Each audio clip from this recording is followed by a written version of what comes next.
Everything on this channel is free. Drop a like to show support, and thank you so much. A 5-year-old girl lies quietly in her coffin, but the next second, her eyes snap open. The funeral instantly turns into a horror scene, sending everyone into absolute panic. Help! The lady is alive. Someone go tell. Duke Heroes. Daphne's heart sank.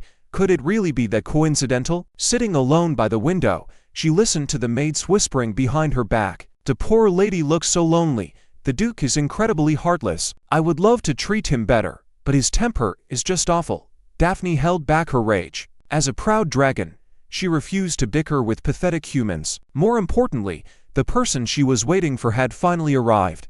Tearing footsteps, she rushed to the window, staring intently. That tall, blonde man was her mortal enemy from her past life, the one who sealed her away. Duke Heroes Archean. Even worse, this very man was now the father of her new body. At that thought, she felt her dragon dignity was utterly trampled. Throwing a wild tantrum on the floor, she screamed, "No way, absolutely not." Centuries ago, 5 dragons known as fragments of God guarded this empire, beloved by all. But then came the dragon Cyros. He was the exception. Wherever he flew, ruin followed, leaving nothing alive. Not even an alliance of every race could stop him. But when the heroes emerged, everything changed. After a long, brutal battle, Heroes pierced Cyros's left eye with a single arrow, his only weakness. Blindsided by agonizing pain, Cyros could not believe it. How did a mere human know his secret? Instead of killing him, Heroes chose to seal him away for a full 1,000 years. When you awaken, my descendants will finish you. Yet Cyros remained bitter. What had he done wrong? Was being born a disaster his fault? But when he finally opened his eyes again, he realized he was now his enemy's daughter. A week flew by, and as her soul fully fused with this body, Daphne could finally move. Staring at her blonde hair and green eyes in the mirror, she pouted. Why do I look exactly like that bastard? Thankfully, no one noticed a new soul had claimed this body. Even that man only spared her a cold, indifferent glance on the day she woke up. Still alive, I see. He actually sounded disappointed. Since then, he never showed up. Even a dragon found it bizarre. Do humans not value family above all else? Why was this guy colder to his own daughter than to a total stranger? Still, she had bigger things to worry about. This body carried the blood of the strongest sword saint, while her soul was still the supreme dragon of ruin. If she could fuse her 1,000-year magical power with this legendary bloodline, she might become an unstoppable, transcendent being. A sly smirk curved on Daphne's lips. The moment she inherited the leadership of this house and revealed her true identity, that man's face would be priceless. I will take over this family, then burn it to the ground. But Daphne quickly hit a massive snag. Back when she was a dragon, magic was part of her soul. Now, her surging power felt locked behind a massive dam. Checking her status, she was horrified to find her physical strength was only 10, and her magic was a flat 0. How was this possible? This was the descendant of the Sword Saint. Suddenly, a sharp pain stabbed her chest, and she coughed up a pool of blood. Shocking herself. Hearing the commotion, the maids rushed in, frantically cleaning up and calling for a doctor. I knew it, even though she woke up. This illness is still incurable. Daphne panicked. Was she sick? What was wrong with this body? Was she dying before she could even get her revenge? Then, she remembered a sage she met decades ago, who claimed to foresee the future. He predicted Cyros would become a completely worthless being. Furious, Cyros had punched him across the continent. Now, it seemed that old man knew the truth all along. She had to find him and get answers, but right now, just surviving was a challenge. Daphne turned to her twin maids, Anna and Annie. What sickness do I have? The two looked uneasy, hesitating to speak. My lady, you hate talking about its name. Last time we mentioned it, you threw a vase at us. The original host's terrible temper had clearly traumatized them. I won't do that anymore. Just tell me. What is it? They exchanged a nervous glance. The black butterfly disease. Daphne remembered reading about it. It was actually a dark magic curse of unknown origin. Victims developed black, butterfly-shaped markings on their skin. Once all 4 of the butterfly's wings turned fully black, death was inevitable. No cure existed. She checked her chest and found a butterfly mark with one wing already half black. But she frowned in confusion. If death only comes when it is fully black, why did the girl die last week? Why was this body already dead? She pressed the maids for answers, but Anna and Annie struggled to remember. We do not really recall. Your condition just suddenly worsened. Daphne realized how strange this was. How could devoted maids forget something so crucial? Had someone killed her and wiped their memories? A realization flashed in her mind. A dark mage. She got it. From the curse to the assassination. This was a perfect plot against her. Does anyone know I am alive? No. The Duke ordered us to keep it secret because you might die again anyway. Daphne gritted her teeth in anger. At least she did not have to worry about being assassinated again just yet, but that man's heart was pure poison. She slammed her pillow in frustration. The maids quickly comforted her. Do not worry, my lady. The Duke hired a famous elven doctor from the Yinsaya Mountains. TD hummed a tune as he approached the estate. He knew the Duke's daughter had an incurable illness, but the pay was too good to refuse. He did not care about curing her. He just wanted the cash. He reached her door, ready to push it open. Suddenly, a familiar, terrifying aura hit him. His face turned pale. What was this? He had not felt such fear in decades. Trembling, he opened the door, only to see a 5-year-old girl standing there. The soul pressure radiating from her was unmistakably the evil dragon. Cyros. TD slammed the door shut, petrified. Why on earth was that monster here? Ultimately, TD could not resist the dragon's presence, kneeling before Daphne in terror.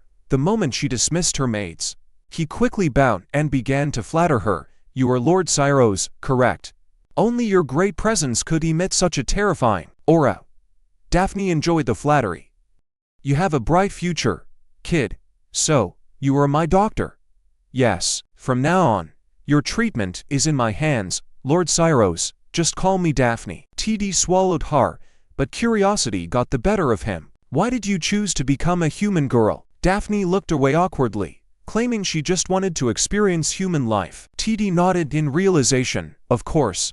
So, that is why you hid your mana. If elves did not have such sharp senses, I would never have noticed. Daphne quickly changed the subject. I have the black butterfly disease. Can you cure it? TD looked puzzled. Are you sure? It is a disease. It is actually a dark magic curse. We just need to find a way to break it. But Daphne was confused. This body was only 5 years old. Who could she have angered to deserve this? TD shook his head. To be exact, it was not you who offended them. He pointed toward the family crest on the wall. It was the Duke. He once killed a dark mage, who cursed his entire bloodline before dying, so that his family would end. Daphne felt incredibly wronged. But why me? TD gave her a pitying look. You really do not know, do you? Although the Duke has 4 children, the first 3 are adopted. Only you, the youngest, are his biological flesh and blood. Daphne finally understood. This body was dying of a curse meant for the Duke, because she was his only real child. She grew furious. This is too much. I am like this, and he has not visited once. Why? Because the Duchess died giving birth to you. Daphne was stunned by the revelation. This man was unbelievably selfish, ignoring his own daughter out of sheer resentment. To treat her like this, she rolled up her sleeves. Let's go. I am going to beat this trash of a father to a pulp. Although Heroes was the Duke, his illegitimate birth made some vassals look down on him. He secured his title solely through his strength as the strongest swordsman and his emperor-given hero status. Even so, his ministers constantly opposed him. Right now, the meeting hall was thick with tension as the Duke and his loyalists argued to open granaries for disaster relief, but a faction led by a count refused, claiming it hurt their interests. The count even sneered, "Our Duke cares so much for commoners, it must be because you cannot forget your childhood days begging on the streets." The Duke remained silent, tapping his fingers on the table for quiet. Recently, a marquis's engagement party was burned down. It was a warning against our excessive luxury.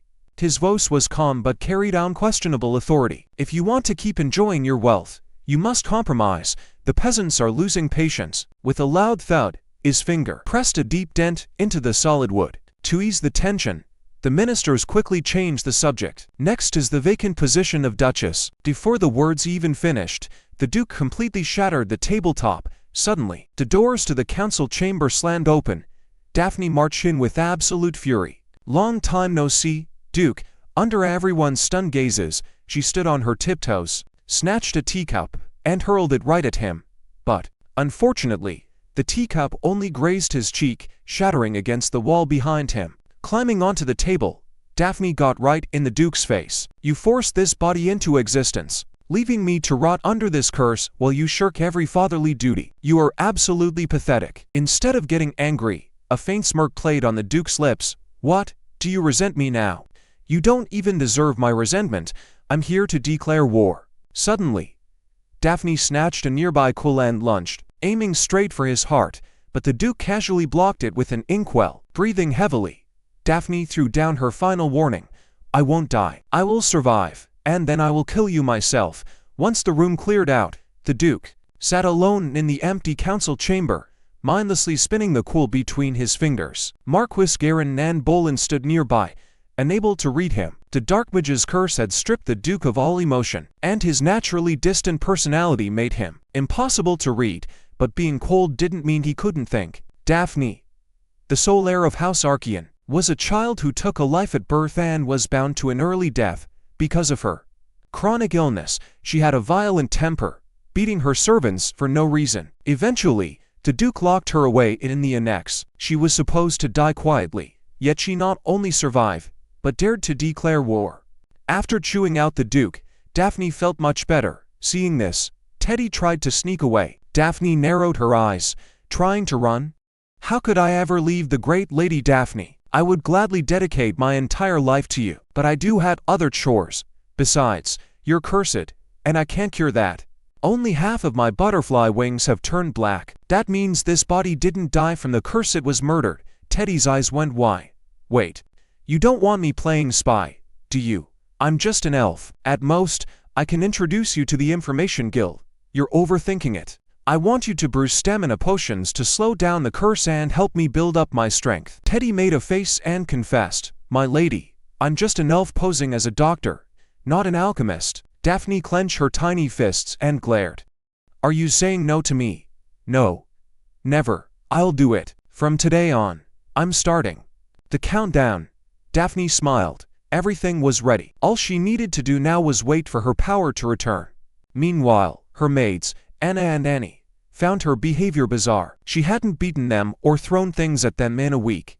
Even her tone sounded like an old man's. Today, she went to the training grounds all by herself and forbade them from following. Was she trying to get the Duke's attention? Tucked away in a quiet corner of the field, Daphne prepared to make a mana vessel. Everything in this world has magic, even human babies. Having zero mana was clearly the curse's doing. Now, she had to draw out the magic branded within her own soul. Pulling out a raw mana stone, Daphne swallowed it whole. Instantly, a searing pain ripped through her. She curled into a tight ball, forcing herself to endure as she guided the stone's raw energy to shatter the blockages in her body. Finally, she coughed up a pool of black blood. At that exact moment, she felt a tiny mana vessel take shape inside her. Her magic count had gone from 0 to 1.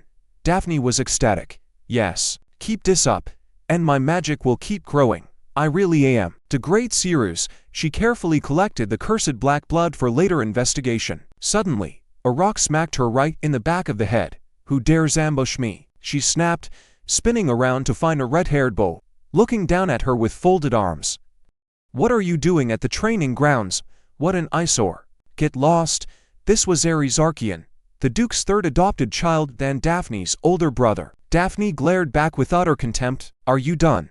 I will take those as your last words." Ares was taken aback but quickly sneered. "Struggle all you want, you are going to die anyway. Go back to your room and torture the maids like you usually do." But a second later, Daphne's fist slammed right into his face. Ares stumbled backward, clutching his cheek in absolute shock. "You hit me. You threw a rock first. Why can't I hit back? Are you insane? I'm still your brother." Daphne rolled her eyes. "I don't have a brother this pathetic." Long ago, when Sirius lived as a solitary dragon, he used to wonder what a family was. He had watched humans from the shadows, believing family meant people who cared for each other no matter what.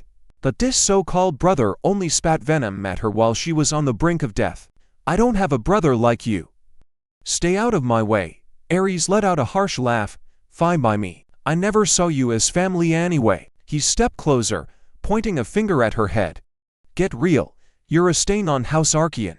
Instantly, Daphne bit down on his finger. Ares shrieked in pain. You want a beating, you brat? Beat me. Besides getting beaten by me, what else can you do? Ares was about to lose it when the Knight Commander, Loi, rushed over and cut them off. What is going on here? Loi pulled them apart. Daphne was disappointed she couldn't thrash Ares further, but Loi's next move caught her off guard. Loi tossed two wooden swords onto the grass. If you are going to fight on these sacred grounds, you will do it with swords. Now, begin. A spark of pure excitement flared in Daphne's eyes. Settling this with swords sounded much more satisfying. Ares smirked. You've never even held a sword. You're no match for me. Daphne quietly balanced the wooden weapon in her hand. You talk too much. Having you as a brother is embarrassing. Let's go. Knight Commander Loi watched them closely. Though Daphne was the Duke's only direct heir, she was considered a family disgrace. She whipped maids, harassed knights, and caused non-stop trouble. He and even heard rumors of her barging into the council chamber to declare war on the Duke. The Duke had ordered them to tolerate her, but she had gone too far. Loi was done showing restraint. He figured Master Ares would teach her a lesson. But then, his eyes widened in shock. How was this possible? A little girl who had never touched a blade possessed a flawless stance. Decades ago, Cyrus traveled the human realm in mortal form and met an old swordmaster. Back then, the dragon had been incredibly arrogant. Humans, he had sneered. Swords are just toys you swing around, right? In response, the old man smacked him. Even a dragon has no right to mock my blade. Stunned by his first blow from a human, Cyrus stared back, captivated by the old man's absolute conviction. Cyrus ended up staying, learning the way of the sword. The old master demanded absolute perfection, making him repeat every stance thousands of times. It was exhausting work, yet for the first time, Cyrus felt fulfilled. The sweat and exhaustion finally had meaning. He actually began to enjoy the quiet life. Between man and dragon, a deep, silent friendship formed. A year passed, and when Cyrus walked up to the master's cabin as usual, he found the old man still in bed. Human, what's the lesson today? Get up already. But when his fingers brushed the old man, he felt only a cold, rigid stiffness. Staring at the lifeless body, Cyrus froze. Are you dead? He asked over and over, but only silence answered. It was then Cyrus realized a painful truth he had ignored. Human lives are painfully short. You promised to watch me become a swordmaster. Tears spilled down his cheeks, warm and strange. He didn't even know what those warm drops were. I never even learned your name. He built a modest grave, carving only a single word on the headstone. Human. For the first time, Cyrus realized just how alone he truly was. For decades, Cyrus never returned to the human world. He stayed in his mountain cave, practicing those sword forms day after day, trying to erase his mortal memories. Now, under Ares' terrified gaze, Daphne raised her wooden sword high. She executed a flawless vertical strike. Don't look down on me, you foolish human. Her stance, her focus, and her form were absolutely perfect. But just as the wooden sword came within an inch of Ares' head, Daphne suddenly froze. She collapsed straight to the ground. Everyone froze, utterly bewildered. Only Daphne knew the truth. Her physical stamina was only at 10 points, and that single swing had drained every ounce of it. Ares shook as he turned to Loi. Commander, did I just dream that? Have you ever seen a 5-year-old move like that? He couldn't accept that a sickly girl who had never touched a weapon was more precise than he was. After 3 years of hard practice, was this the power of pure blood?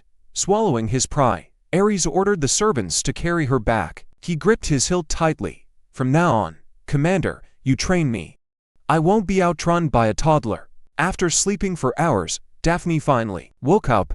She was used to the maids fussing over her by now. She still couldn't believe a single swing had knocked her out cold. When she was a mighty dragon, tiredness didn't even exist.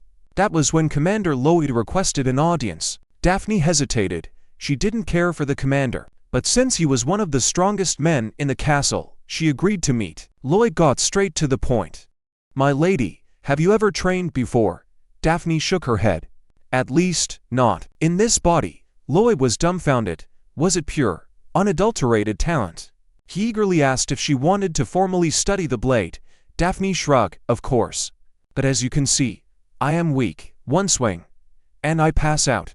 Do you know how to build stamina? It is simple. You just have to run regularly. Is that all? But Loi's face fell. Even so, It might be too dangerous for you. Your talent is like a beautiful flower, but the vase holding it is full of cracks. For now, staying still is your only option. Regret swam in Lloyd's eyes. It really is a pity. Otherwise, you could have inherited the Duke's legacy. Once he left, Daphne gripped her bedsheets, her blood boiling. Inherit that bastard's mantle. How dare you compare me to him? Do you think I am doing all this just to walk in his shadow? I will surpass him, even if this body breaks. Soon, Daphne began her training regimen. From fainting before completing half a lap to crushing 3 whole laps, 2 weeks had passed. Her stamina finally hit 30, and her strength climbed from 1 to 4. Daphne was highly satisfied. This was going much better than she expected. At this rate, revenge would be hers in no time. Of course, Teddy's potions were a massive help. Lloyd watched Daphne's relentless effort, and his opinion of her completely changed. My lady, you have already persevered. With your running for 2 weeks now. Ever since you started training, the knight's morale has soared. I am incredibly grateful for that. Daphne had no idea what this had to do with her. Even though your body is weak, you never stop training. So the knights are deeply inspired. The training ground is livelier than ever. Only then did Daphne notice that far more people were training in the early morning than when she first arrived. My lady, do you want to become stronger? Hearing Lloyd's question, Daphne stopped in her tracks. Of course, why else would I do this? Lloyd stared at the girl's stubborn determination. Only a few knew about the curse. Even young Master Ares believed she had an incurable illness and would continue to suffer from pain and injustice. Lloyd dropped to one knee, looking straight into her eyes. My lady, please do not give up. It might be out of line, but I truly hope you defeat it. You talk too much, Daphne said, her face beaming with confidence. I told you I would get stronger. I am a great being who literally does not know how to give up. Yet, she gave up almost immediately. On her 16th lap, she collapsed from pure exhaustion. Just then, a wooden sword clattered to the ground in front of her. It was Ares, giving up so soon. Get up and duel me. We didn't finish our fight last time, so let's settle it. Daphne flatly refused. Are you blind? I'm exhausted. You know my stamina is terrible, yet you still challenge me. I don't have the energy to deal with your nonsense. Go away. But Ares refused to budge. Isn't your health much better? Just a bit, but I'm not where I want to be yet. Daphne pointed to Lloyd. Go fight someone else. But Ares was locked on her. No, you have to fight me. Even if you just humor me for a second. I said no. Are you deaf? Ares panicked, and in his desperation, finally spat out the truth. I just wanted to see your sword stance. Daphne blinked, a playful smirk spreading across her face. You should have just said so. If you want to learn, just ask me to teach you. Why fake a duel? She winked at him. Come on. Call me master. Let's hear it. Ares instantly flushed red but kept acting tough. In your dreams. What could I possibly learn from you? Really? Then enjoy swinging with that garbage form. Keep those bad habits, and you'll ruin your skills forever. After a long struggle, his desire for perfect swordplay conquered his pride. Ares mumbled under his breath, Master. Daphne pretended she couldn't hear him. Ares finally swallowed his pride and yelled, Master, please teach me. Daphne burst out laughing. You should have just said so. Don't worry. As an adult, I will gladly guide a child. But even with Daphne's coaching, things went terribly. Ares' form was completely off. Daphne groaned. Are you an idiot? How are you not getting this? Since Ares kept begging, Daphne finally decided to demonstrate it herself. Watching her flawless swing, Ares stared in absolute awe. That kind of untouchable talent could only be explained by her noble bloodline. He swore to train harder than ever and surpass Daphne one day. But a violent coughing fit cut his thoughts short. Daphne suddenly coughed up a pool of blood, sending a panicked Ares sprinting for a doctor. She was fine a second ago, so why the blood? Suddenly, Daphne remembered the elf Dr. Teddy's warning. The stamina potion might have some mild side effects, like a bloated stomach. Daphne's vision swam with pure rage. Bloated to the point of spitting blood, that idiot elf. The next morning, Daphne finally woke up, practically used to this fainting routine. Already, she wanted to hunt down that stupid elf and kill him, but suddenly, her body felt incredibly light. Checking her stats, she saw her stamina had actually jumped to 50. Turns out, the idiot wasn't lying. She would spare him for now. Daphne's confidence spiked, and she headed out to dominate the training grounds. Instead, the knights banded together to block her. "My lady, you literally coughed up blood yesterday. No more crazy training." Daphne's expression turned icy. "You dare stand in my way?" The knights pleaded desperately. "We only care about your safety. My lady, if you want to train, you'll have to kill us first." Daphne didn't feel like playing nice. She drew a real sword to scare them. Suddenly, a smug voice shattered the tension. "So, are you disobeying the Count's orders?" Turns out, the Count's youngest son was going hunting and wanted to draft the knights. But Loi wasn't having it. A hunting trip wasn't an emergency, and the Duke strictly forbade using the knights for personal errands. "Besides, the Vice Commander and I are training young Master Ares. We can't leave." The man sneered. "Our young master is a true noble heir. Surely you won't offend the Count over some stray kid." Lloyd bit back his rage. Daphne just shook her head, thinking how pathetic and fragile humans were, constantly tearing each other down over status. She had zero interest in stepping in, until she spotted Ares hiding behind a nearby pillar. Meanwhile, the loudmouth kept going, dragging Ares for being a commoner. "Are you blind, Lloyd? Once the Duke steps down, all these spoiled brats get kicked to the curb. Besides, the only actual heir is basically at death's door. Anyway, you'd better start looking for a new job." "Are you quite finished?" Daphne's sudden appearance made the man jump. "My lady, what are you doing here?" "Planning your funeral, obviously." "Done with your last words?" Her freezing tone sent shivers straight down his spine. Ares fought back tears, but Daphne's next words instantly shattered the darkness in his chest. "Ares is an Aquilon. Blood relation or not, this family claims him." Then, her tone dropping to a dangerous whisper, Daphne glared at the man. "Keep talking. I'll gladly arrange a personal chat between you and the Duke." The man completely lost his nerve, blabbering apologies and begging for mercy. But Daphne wasn't done. "I'm in a terrible mood today, and if a simple apology fixed everything, why would we need punishments?" She pointed a finger at the dirt, her eyes deadly. "Plant your heads in the ground." Soon, the training grounds featured a very bizarre sight. Several grown men, face down, butts in the air, taking their punishment from the Duke's daughter. Lotus silently gave Daphne a thumbs up. Secretly, Daphne found human class struggles utterly pathetic. But if someone dared to bully the weak in front of her, she would never look the other way. Just then, Ares walked up, clutching a bouquet, shoving them toward Daphne with a bright red face. He muttered, "Take these." He quickly added that it wasn't a thank you, just a get-well gift. Ares wasn't actually ashamed of being adopted. His late mother always called him her greatest pride, and he treasured the name Ares Aquilon. Still, the world's cruelty could make him question his own worth. But today, Daphne's fierce, instant validation hit him deeper than he expected. He looked at her with genuine gratitude. "Thank you, and stop doing crazy stuff." Daphne was about to lose her temper, but then she realized he thought her bloody collapse was somehow his fault. Taking the flowers, she smiled. "I'll make an exception and accept your apology." She plucked a single stem, handing it back to him. "Listen closely. When you mess up, you apologize immediately, no matter who you're dealing with. Admitting you're wrong, swallowing your pride, and resolving to do better. That's where real self-respect comes from. It's the core of who you are. Don't throw that away for some cheap, fragile ego." Ares took the flower. "You're right, but when you start preaching, it creeps me out." Daphne's eyes suddenly went cold. Back when she was the feared Calamity Dragon, every living thing shunned her. No matter what she said, she only ever received shouts and hatred. Maybe sharing these lessons was pointless after all, but I hear you. I'm sorry for giving you a hard time earlier. I'll watch myself. Daphne's eyes went wide. This was the very first time anyone had actually listened to her. Seeing them getting along, Lodi and the knights smiled. The young lady really was changing. Another month flew by, and through relentless training, Daphne's stamina shot up to 70, and her strength hit 10.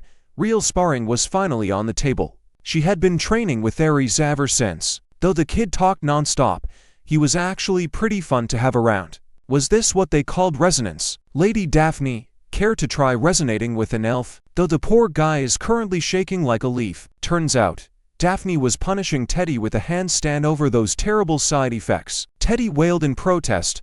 "I warned you. There were side effects. You just didn't listen." Honestly, since the potion actually worked, Daphne was ready to let it slide, but this idiot had ignored her summons 3 times in a row. That was crossing the line.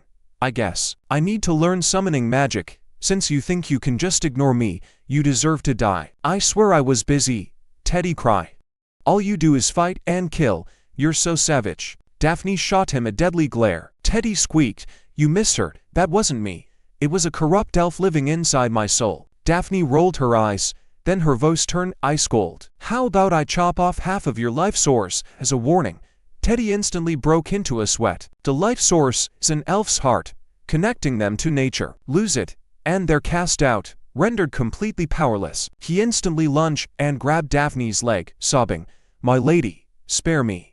I'll take any punishment you want. Just don't touch my life source. Then cough up the magic crystals that power your mana. Grinding for magic is too slow. I'll use yours instead. Bring me 100 of them. Bullied into submission, Teddy had no choice but to obey. Next, he proudly presented a brand new potion. I brewed this myself. It can break your curse and restore your true powers. Daphne's eyes lit up. Not bad at all. Thank you, my lady. But I should warn you, the effects don't last very long. For about 10 seconds, Daphne fell silent. Keep explaining, she commanded the ground. Yes, milady. At just 5, the Duke's daughter was alone in the wilderness, walking straight into a brutal robbery. This left the bandits thrilled. Hey kid, how about Uncle sells you to a fun place? Just hours earlier, seeking a quick magic boost, Daphne had followed the elf Teddy to the Insahar Mountains on the duchy's border. This was also an elven sanctuary. Feeling the thick elven aura, Daphne prepared to train. She ordered Teddy to watch the perimeter. If my focus breaks, I might lose control. Teddy agreed, but internally, he was grumbling. Not only did he have to watch a dragon train, he had to play bodyguard. Anyone seeing this would think he was insane. Why would this mighty being possess a cursed little girl who knew nothing about her family? It did not look voluntary. Teddy cursed his luck for ending up with such a crazy dragon. By dusk, Daphne opened her eyes. Her magic level had jumped from 1 to 8. Not bad. Just as they prepared to leave, a desperate cry echoed from afar. Help. Daphne froze, looking toward the sound. Teddy urged her to hurry up and ignore the trouble. Let's go back. Daphne frowned. You elves are so selfish and vain. I'm going to save them. But those humans have nothing to do with you. Daphne's gaze hardened. Because it is my grand mission.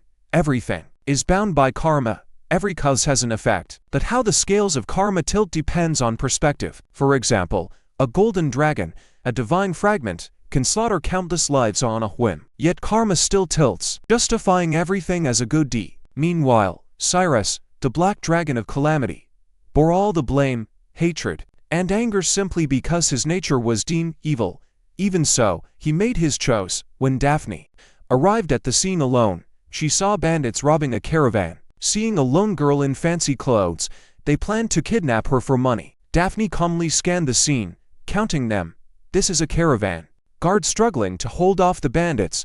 The leader yelled to Daphne, Kid, run. I will hold them off. But he was instantly flattened. Daphne walked forward, down Teddy's 10-second potion, and sneered. Lowly. Humans slaughtering each other, but in the presence of the great Cyrus, I cannot ignore this. The caravan watched in utter shock as this tiny girl, in less than 10 seconds, actually took down 13 bandits with a wooden sword. Although her attitude and tone seemed completely crude, her movements were absolutely flawless. Staring at her golden hair and unbelievable strength, the guild leader approached and asked hesitantly, Are you Lady Daphne, a queen? Daphne gave him an annoyed look. Who are you? How do you know me? Tears filling his eyes, the leader grabbed her hand. I am Maidheart, leader of the Golden Chalice Guild. It is an honor to meet you, Lady Daphne. Thank you for saving us. We survived because of you. Yes, without you, we would be dead. Thank you, Lady Daphne. The caravan's endless gratitude echoed. Daphne was stunned. Are you thanking me? The guild leader wept. Yes. Who else could it be? We will never forget this. In the hundreds of years he had lived as Cyrus, even after saving humans from a tsunami, he had never received a single thank you. But in this body, this was already the second time. Had karma changed because he possessed a human? If he lived as Daphne, Could he escape the name of Calamity and lead a normal life? The karmic fate that plagued him for centuries had broken so easily. A self-mocking smile crept onto his face. Just then, Teddy leaned in. "Pardon me, milady. Hate to ruin the mood, but we have no time to get sentimental." "What? That potion you drank is a stimulant." Once the effects were off, before he finished, Daphne suddenly coughed up blood. In the Duke's office, Poland was reporting the robbery. The Golden Chalice Guild had been secretly transporting the family relic when they were ambushed, meaning the news had leaked.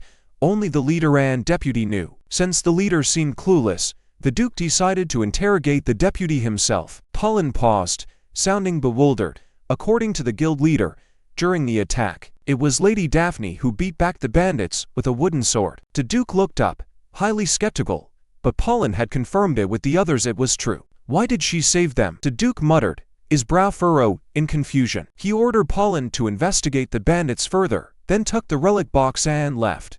Meanwhile, Daphne fell into a chaotic dream. She was still that terrifying dragon. One day, she saw a village engulfed in flames. Trying to douse it with lake water did nothing. Fearing she might hurt humans, she could only circle above, using amplified magic to scream over and over, "Get out of your houses, I will protect you." But nobody came. Looking at the ruined village and the huddled corpses inside, she suddenly realized that humans feared her, the calamity outside, far more than the suffocating flames. Those who could have lived died purely out of fear of her. The despair in her dream surged, shattering her. "I cannot save anyone. I am calamity itself." Suddenly, the scene shifted. She was Daphne again, surrounded by grateful merchants. "We survived because of Lady Daphne. We will never forget this." The sincere gratitude contrasted sharply with her centuries of lonely fate. Just as she went to speak, she gasped awake. She could not tell which was real, but maybe karma's chains were broken. Daphne sat up, shocked to see the Duke sitting by her bed. "You are awake." Her mood instantly soured. "Spit it out, or get out." Staring at her, the Duke asked, "I wonder why your tone suddenly became so strange." Daphne rolled her eyes, ignoring him. The Duke looked away. "Never mind. Just answer to questions and I will leave." Daphne scoffed. "Your daughter almost died. Yet, you wake her with an interrogation instead of concern. How charming." The Duke remained expressionless. "Since you refuse to call me father, I treat you as an independent entity. If you dislike that, behave like my daughter." Daphne sneered in disgust. "Who wants to be your daughter? First, did you know the merchants were carrying the family relic?" Daphne looked blank. "Relic? A dragon's gift passed down generations. I can show you." "Not interested." "Second, why did you save those merchants?" "They were getting bullied, so I stepped in." Her casual tone bewildered the Duke. "You must explain in detail, otherwise, the duchy's investigators will bother you." Daphne grew impatient. "Isn't it natural for the strong to protect the weak?" "Natural," the Duke repeated. "Just months ago, a maid was fired merely for stepping on her shadow, and she threatened the chef with a blade because her meal was cold. Was that cruel lady and this girl really the same person? Could a near-death experience truly change someone this much?" Yet, her curse remained, and her body seemed normal. "If you are done, get out. I need rest." The Duke warned, "If you are plotting anything, stop. I am sick of your antics." "Thanks for the advice." The Duke handed her the relic. "This is the white stone lamp.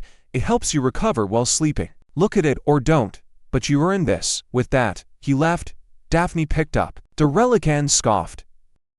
Giving a gift with that attitude, humans make no sense. A 5-year-old taking down a dozen bandits with a wooden sword. This shocking news spread like wildfire through noble circles. In an underground casino where nobles traded secrets, several wealthy elites whispered about the stolen relic. Did the Duke find the mastermind? Not yet. No matter how much they torture them, they cannot break those bandits. It is bizarre how they left zero clues about the mastermind. But more intriguing than the bandits is the little girl who crushed them. The witness, Golden Chalice Guild Master 8 Heart, naturally became the target of eager nobles. 8 Heart acted mysterious. Why stories do not come cheap. Just then, a cloaked, long-haired man approached, pouring him a drink. "This is 30-year-old Divine Grace wine. Would you care to continue?" Gulping down the fine vintage, 8 Heart eagerly opened up. Actually, the caravan was safe until they reached the duchy. Plus, the escorts were elite Ohor mercenaries, each possessing swordmaster-level strength.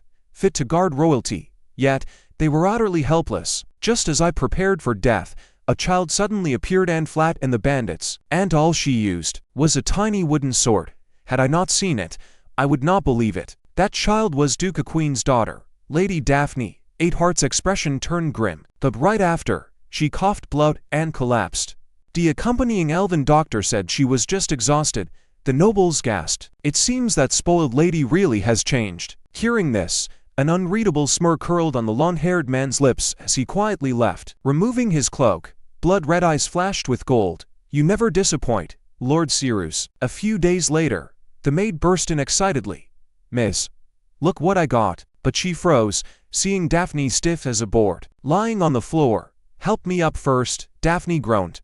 Ever since beating those bandits, maybe from drug side effects or something else, muscle aches had her bedridden for 3 whole days. Still, her recovery was surprisingly fast, much faster than expected. She glanced at the white stone lamp by her bed. Reluctantly, she had to admit this relic was powerful. Still, something felt off. She had to be careful. Just then, the maid handed her an envelope. Miss, it is an invitation to Marquis Finch's grand ball.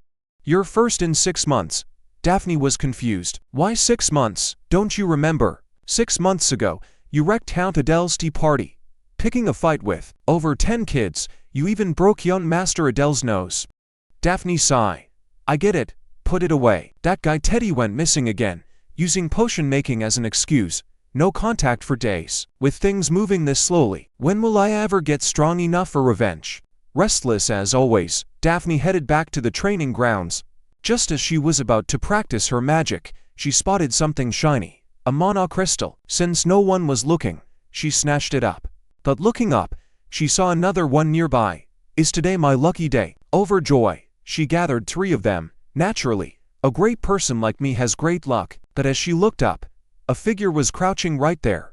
Daphne reacted instantly and threw them all right at the stranger's face. Who are you? Did you lure me out here on purpose?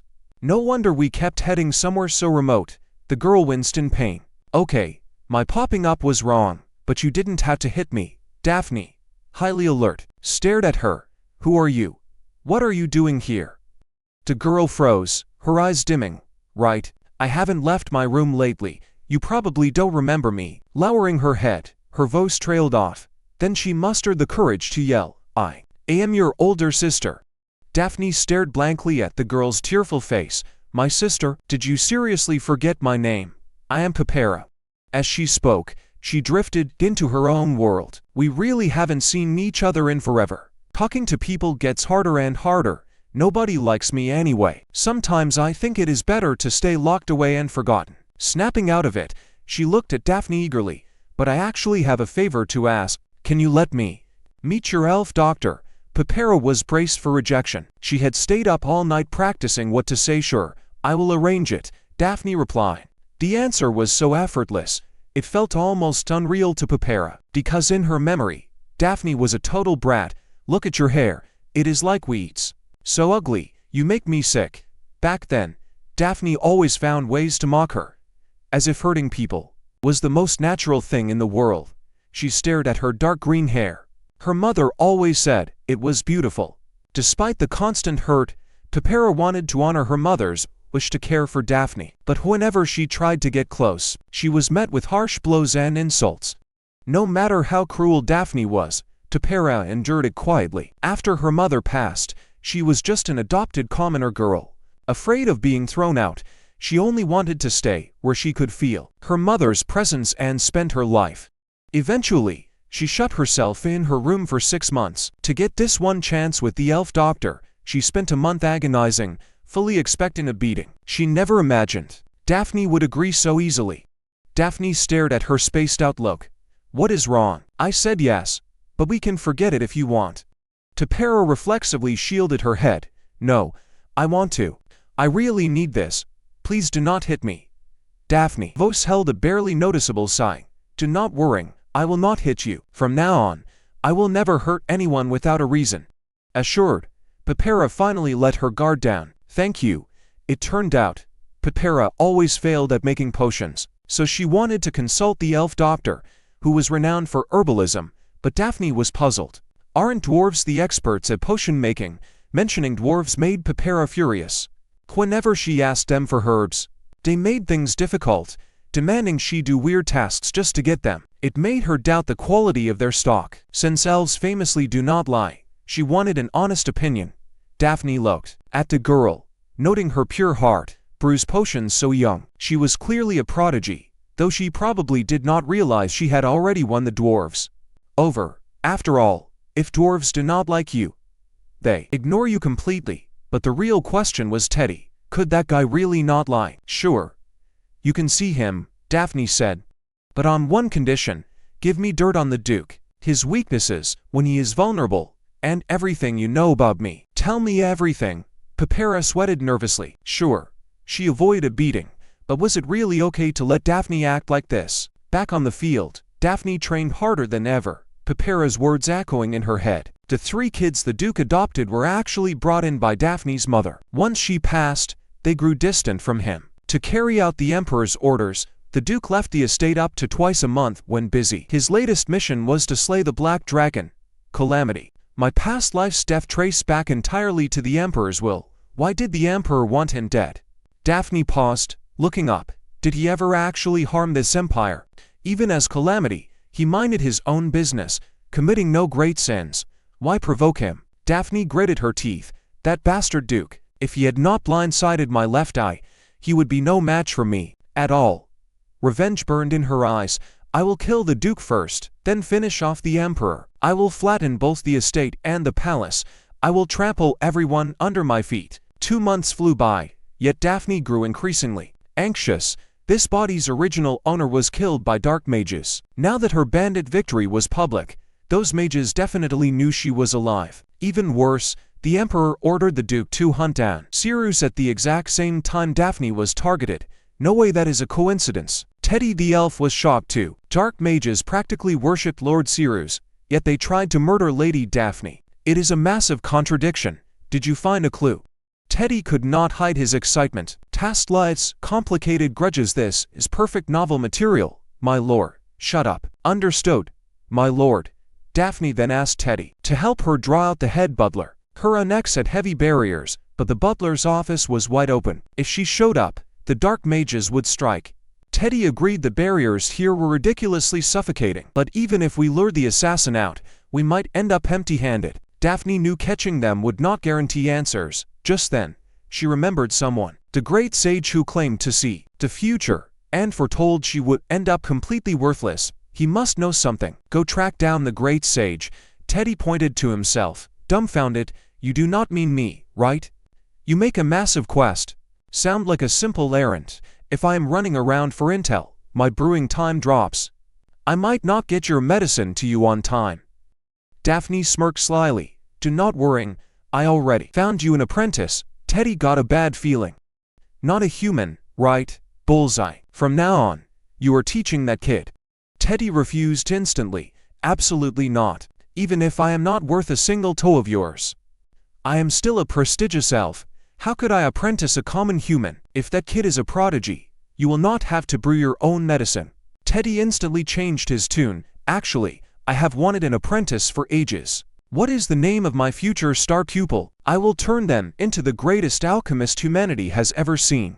Her name is Pepera. Do your best. Soon, the day of Marquis Finch's ball arrived. Bright and early, two maids fussed over Daphne, endlessly swapping dresses, jewelry, and shoes. Daphne facepalmed. Can we just keep it simple? Oh my.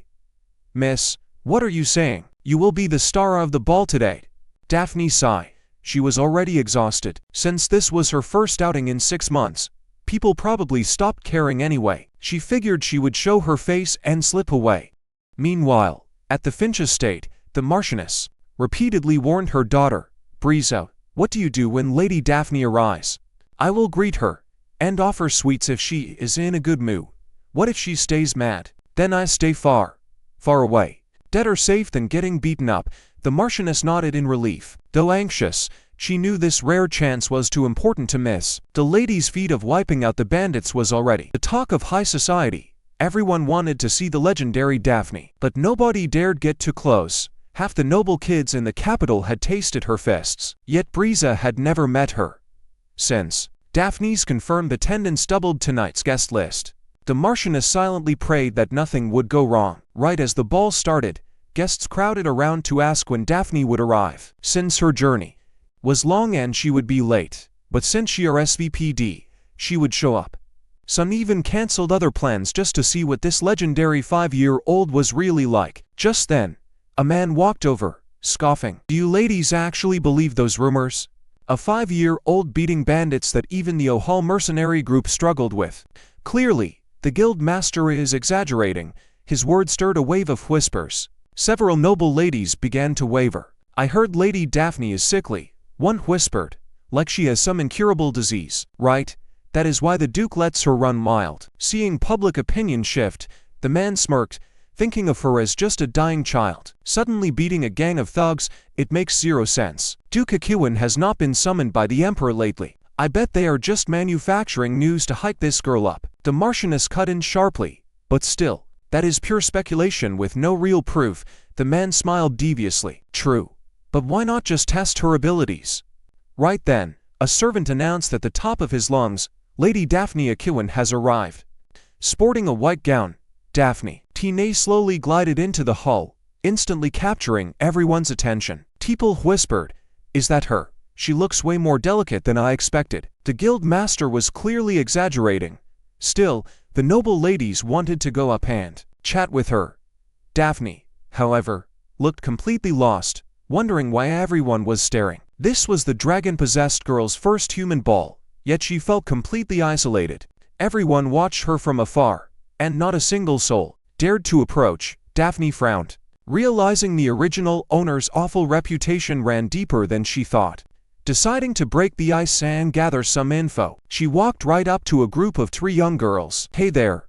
What are you guys up to?" She tried to smile, but her friendly expression looked absolutely terrifying to them. Their faces turned paper white instantly. Daphne felt deeply confused, wondering if they were suddenly sick. Briza was the first to react, bowing quickly. "Please don't be angry, Lady Daphne. I am Briza Finch. We were just so shocked you would come greet us. I am sorry for not replying sooner." She turned, gesturing for the other 2 trembling girls to apologize. "It is only natural to feel on and nervous in your presence. Can you forgive us?" The other kids quickly caught on and begged for mercy. Yet, this overly cautious defense sounded very different to Daphne. "I see," Daphne thought. "So because I am a great and powerful being, you fear me and bow down?" Briza definitely did not expect that interpretation, but to keep the peace. She nodded frantically. "Yes, because you are the great Lady Daphne. It is only natural." She eagerly pulled up a chair for Daphne while the other girls brought over drinks and pastries. "Let us know if you need anything else." Daphne loved this royal treatment, thinking of bragging about it later. "This pink-haired girl is pretty sharp. Maybe I will make her my direct minion." Suddenly, a bow violently shoved Briza aside. "Get lost, you brown-noser." He swaggered right up to Daphne, puffing out his chest with an attitude. "Daphne Akiwan, ever since the day you broke my nose, I have been waiting for this. Today is payback. Let me show you what a real fight looks like." Daphne gave him a bored look. Who is this guy? Just another victim of the original owner. Unlucky soul. She glanced at the fallen Briza and frowned. "Where are you looking?" the bow barked. "Do not think about blindsiding me like last time. I heard you do swordsmanship, so let us duel fair and square." He tossed a wooden sword at her feet, shouting, "A fraud and a bully like you has no idea what honor even means." Up on the second floor, hidden in a corner, Duke Brown watched the entire farce unfold. A cold smirk played on his lips. Duke Akiwan has not been summoned by the Emperor lately. He must be desperate enough to hype up his daughter with fake rumors. With a little push, that hothead will fall right into my trap, and my son, Mark, as a newly appointed apprentice knight, will expose her bluff in public. All those stories of her heroism will become absolute jokes. Blame yourself for this. Taros Akiwan. Back on the floor, Mark pointed his wooden sword at Daphne. "Apologize now and I might let you slide. Otherwise, I will teach you a lesson." Daphne finally stood up. "Look, I will knock you out in one hit. Do you not care about your reputation at all? How incredibly foolish." This jab hit Mark's pride right where it hurt. He instantly exploded. "I am an apprentice knight. Pick up that sword and face my real strength. I do not even need a weapon for someone like you. Bring it. Mark roared and charged. Daphne smoothly pulled out her handkerchief. As the sword lunged forward, she flicked it, wrapping the fabric around the blade and freezing it in place. Mark's eyes went wide. No way. Daphne yanked the sword away and grabbed his collar. She leaned in and whispered, "You are 100 years too early to face me, kid." The next second, Mark crashed hard onto the floor. He lay there, muttering in disbelief, "No way." Daphne gave him a look of pure disgust. Shoving a little girl is incredibly rude. The crowd gasped in shock. Lady Daphne had taken down an apprentice knight in a single blow. Duke Brown turned pale. "Are the rumors actually true?" Daphne then walked over to Breeza. "Are you hurt, Breeza?" Stunned, Breeza gently took her hand. "I am fine. Thank you for caring." Her cheeks flushed red. Did Lady Daphne just fight for her? She seemed so sweet and gentle, completely unlike the terrifying rumors. Daphne sighed, feeling exhausted. "If you are okay, grab me some snacks. That move made me a little dizzy." "Right away, Lady Daphne." Seeing the crowd close in with mixed looks on their faces, Daphne decided to make her exit. She headed up to the balcony for some fresh air. Being a popular dragon is exhausting. Annoyed by how weak this body was, she muttered to herself, "When will this fragile vessel actually heal? Well, things are improving, right?" Hearing a smooth male voice behind her, Daphne spun around. A long-haired man bowed with absolute elegance, a deep, knowing smile in his eyes. "It has been a long time, Lady Daphne. Or rather, should I address you as Lord Cyrus?" Seeing him, Daphne lit up with anger. "The Great Sage, I have been searching the whole world for you." The Great Sage offered a smug smile. "How touching that you missed me so much. Unfortunately, you are only looking at my projection." Realizing her dream of thrashing him was ruined, Daphne swallowed her rage. "Did you know all along that I would end up trapped in this body?" The Great Sage stroked his chin thoughtfully. "Well, it is a long story, but my time is short. Simply put, because Lord Cyrus died, you possess this human shell." Daphne clenched her fists. "Tell me something I do not know. Now, if I gave away the ending, that would ruin the fun. But I came to warn you. Watch out for the dark mages. They will make a move soon. These mages once worshipped Cyrus as a god. To use dark magic, they burn away their own life force. To wield the power of death, meaning their strength is fading fast." Daphne scoffed. "Why should I worry about such insignificant pests?" The Great Sage gave a cryptic smile. "When pushed to the brink, humans will do anything. Once you locate your original body, you will find the answers." Daphne was shocked to hear her dragon form still existed. Before she could press further, his projection began to fade. "Take care, Daphne. Until we meet again." She tried to reach out, but the image vanished completely.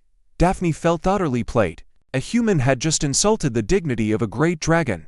"Curse you, Great Sage. You are officially my #1 target. Just you." "Wait." Suddenly, the entire mansion began to shake violently. Before Daphne could figure out what was happening, a heavy scent of death blasted from the ballroom. Remembering the Great Sage's warning, Daphne instantly knew something was terribly wrong. The sudden collapse threw the guests into total panic. The Marchioness rushed through the debris, screaming, "Where are the children? Save them first." But a man shoved her aside. "Out of my way. I need to get out. I am not dying here." He grabbed a servant's collar. "Get me out of here. Find me a secret exit." Suddenly, a rock hit the back of his head. Groaning, he spun around to see Daphne, staring at him furiously. "Do you think only your life matters? You would abandon everyone just to save your own skin. Did you not hear them say to save the kids first?" Speechless, the man blushed in shame. Daphne handed a rescued girl to the Marchioness. "Get this child to safety first. Be careful." The Marchioness nodded, grabbed the girl, and rushed out. Daphne kept searching the chaos, carrying kids to safety one by one. Meanwhile, the scent of death kept spreading. There had to be a source nearby, and she had to find it before the building completely collapsed. Suddenly, a sharp, burning smell hit her nose. A massive fire had broken out, filling the air with heavy smoke. A little girl nearby was coughing violently. Daphne gave her a handkerchief to cover her mouth. Human kids are fragile. They could easily suffocate in this thick smoke. She refused to let anyone die. She shouted to some fleeing adults, "Hey, this kid is in bad shape. Take her out right now." A man ran over, grabbed the girl, and rushed for the exit. As the flames grew higher, Daphne's resolve only hardened. standing tall in the fire. The weak must be protected. The great dragon Cyrus, will get everyone out safely. Thanks to her efforts, most guests had escaped. Suddenly, the man who had carried the little girl out ran back inside. Lady Daphne, the rescuers are on their way. You have to leave right now. Let's get out together. Seeing his sincere expression, Daphne gave him a dragon's approval. You passed, now leave. I need to check inside again. But lady, you are hurt. Do you not realize that? The man was deeply moved. How could a child so selfless and brave ever face such awful rumors? As a newspaper publisher, he vowed to make her heroic deeds known to everyone. The next second, he scooped her up and bolted for the exit. Daphne struggled wildly. She still had not found the source of that deathly aura. Just then, a faint cry for help echoed from the flames. She broke free and ran. She charged straight into the raging flames, desperately searching through the blinding smoke. She was sure she heard someone screaming for help. Where were they? Finally, she spotted a curled-up pink figure. It was Brisha. Daphne didn't hesitate for a second. She rushed over. Everyone else got out. Why are you still here? Seeing Daphne, Brisha burst into tears. I'm sorry. My leg is pinned under this rock. I can't move. Do not panic. I can lift this. On 3. Pull your leg out. Bracing her hands against the stone, Daphne pushed with everything she had and finally hoisted it up. Brisha scrambled free, but gasped when she saw Daphne's hands. They were sliced open and bleeding. Daphne just wiped them on her skirt. Forget about my hands, we have to go. Anyone else still in here? The moment it blew, I got the other kids out. I came back to make sure, but the ceiling collapsed. Daphne looked at her, pleasantly surprised. Her eyes softened with approval. Not that. You did well. I knew I picked the right partner. She reached out to Brisha. The main entrance is blocked. Let's find another way out. Just then, a cold, suffocating wave of death washed over her. It was a dark, chilling presence. She locked her eyes on a nearby desk and crept closer. Underneath was a hidden box. She carefully pulled it out. It was a bomb. Brisha panicked. What do we do? Can we defuse it? Daphne's expression grew heavy.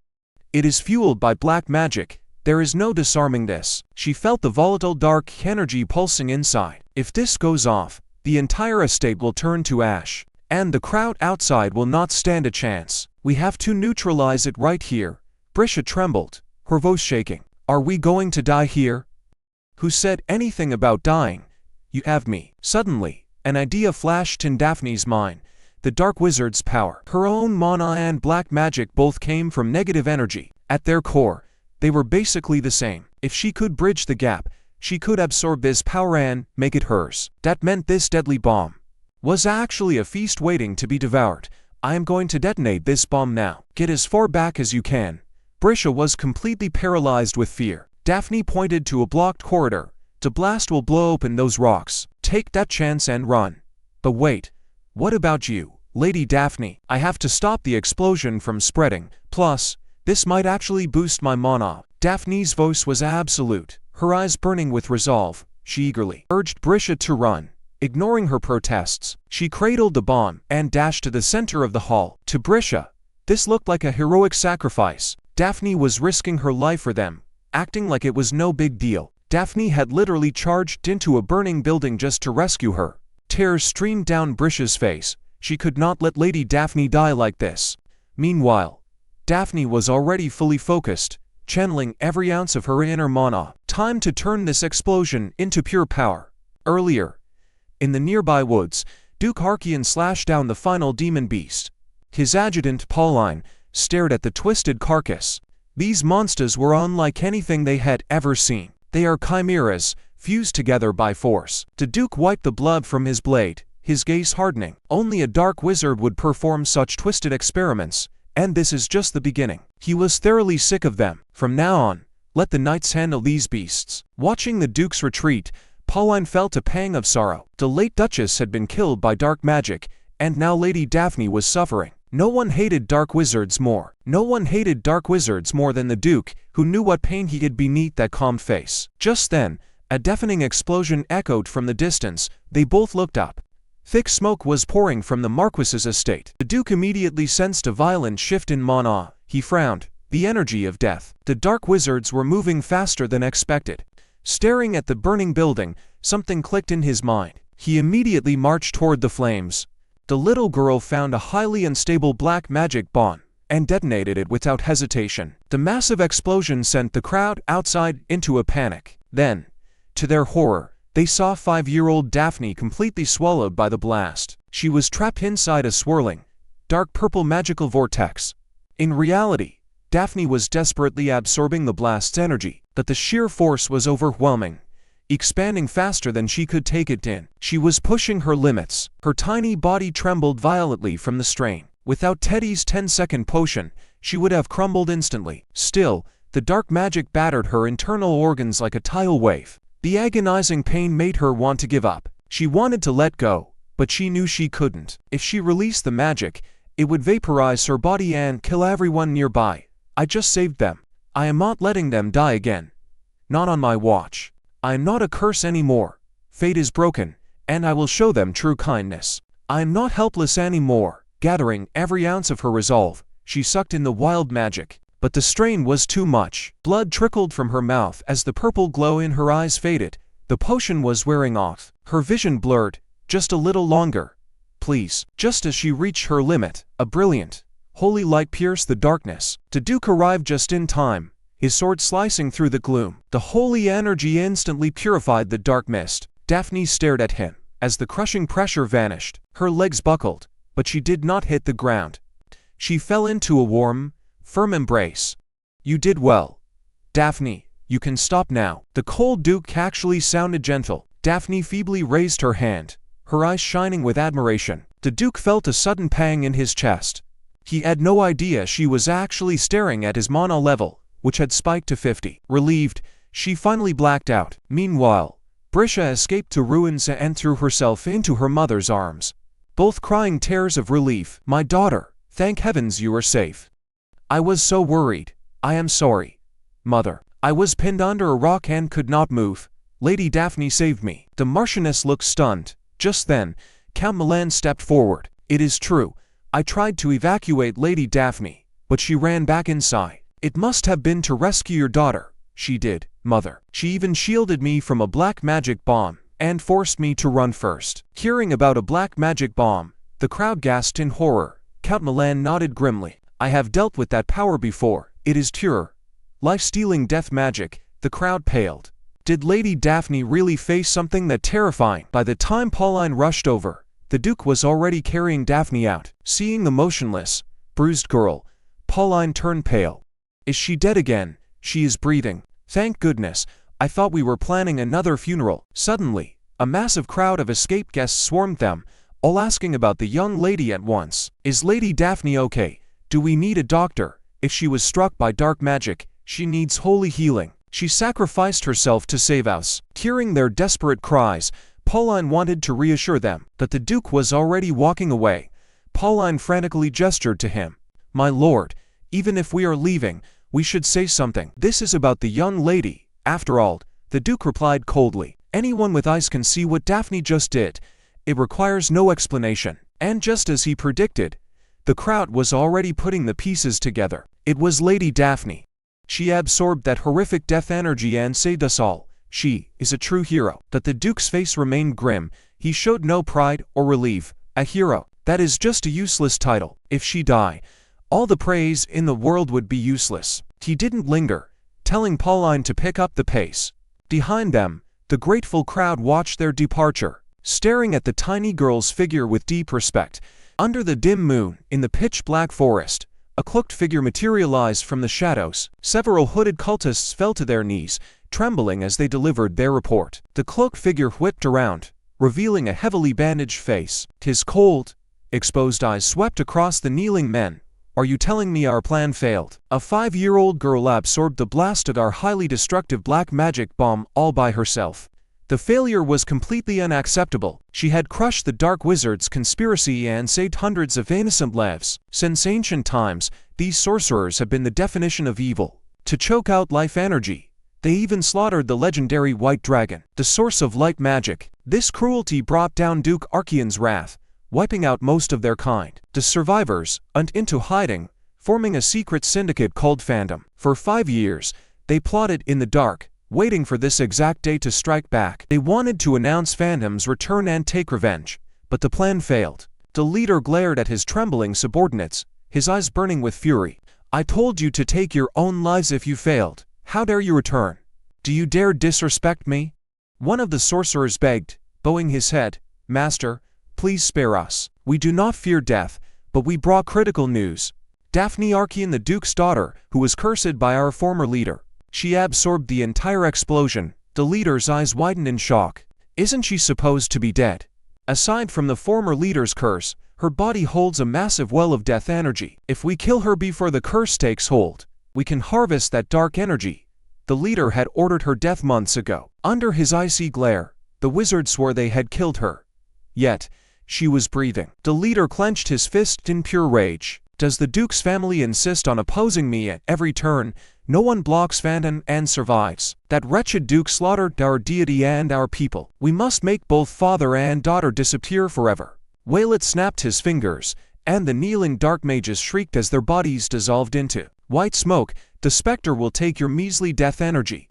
Now, let us search for the Calamity's corpse. After the attack, news of the dark mages' return sparked nationwide panic. But as the Duke, he carried a much heavier burden. It had already been 3 days. The imperial family faced heavy criticism, yet they had not summoned him. Was it because Daphne, who stopped the blast, was still unconscious? She had not opened her eyes for 3 whole days. It has only been 3 days, Your Grace. Don't worry. She will wake up soon, Teddy reassured him. She had only collapsed from absorbing too much dark magic. If she's about to die, let me know in advance. The Duke's words left Teddy speechless. What did you say? If she is going to die, we need to prepare the funeral. Seeing the Duke so nonchalant, Teddy found him utterly ridiculous. What was wrong with this guy? Even the coldest elf wouldn't say that. What a trash human. Meanwhile, the Duke quietly stared at Daphne's pale face. He recalled today's newspaper article praising her heroic deeds. With Count Milan endlessly publishing compliments, Marquis Finch sent daily get-well gifts. Everyone genuinely worried about her safety. If a dark mage had not cursed him 5 years ago to strip away his emotions, he would probably be just as worried. After all, Daphne was the only child left by his beloved. Yet, when she first stopped breathing, his heart remained dead and unbothered. Even he found his own reaction cruel. He recalled that day, when Daphne screamed at him hysterically. Why did you even give birth to me? You should have saved mother and killed me. I am going to die anyway. Why did you save me? You do not care if I live. Facing her questions, the Duke could not say a single word. He felt absolutely nothing, no sadness, no anger, no guilt, nothing. Even when Daphne charged at him with a sword, he thought dying by her blade might be a relief, but that was not how things ended. What a cursed dream, a voice complained, breaking his thoughts. Daphne suddenly sat up in bed, immediately scowling in disgust the moment she saw him. Reality is worse than the dream, she muttered. The Duke's face fell, but before he could speak, she lay back down. I need to rest. Get out. Being dismissed so bluntly left him completely baffled, but Daphne impatiently glared right back. What are you staring at?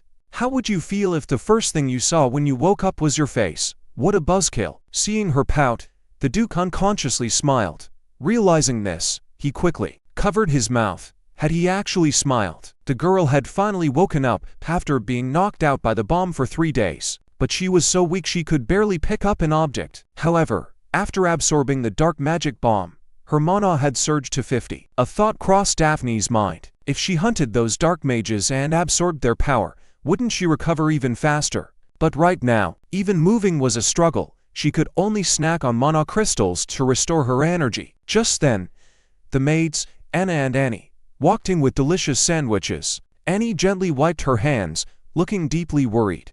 You look even weaker than before. All the weight you finally gained seems to have disappeared again. Indeed, this severe injury had truly terrified them. While her self-sacrificing heroism was noble, they wished she would think of herself. But Anna had a different perspective. What the young lady did was absolutely incredible. She brought out a thick stack of letters. These are all thank you letters from the people you saved. It is completely different now. Everyone is eager to thank you in person. They finally understand your true heart. It was the first time Daphne had seen Nana smile so genuinely. To be sincerely praised by humans, so this was what it felt like. She touched her chest as a strange warmth washed over her, leaving her a bit flustered. She opened those letters, and every line was filled with gratitude. Lady Daphne saved my child. Please honor us with a visit to our home. We will never forget this. This feeling was far deeper than a simple thank you. Was this the joy of having kindness returned and sincerity accepted? She was just Daphne now, not the terrifying Calamity dragon.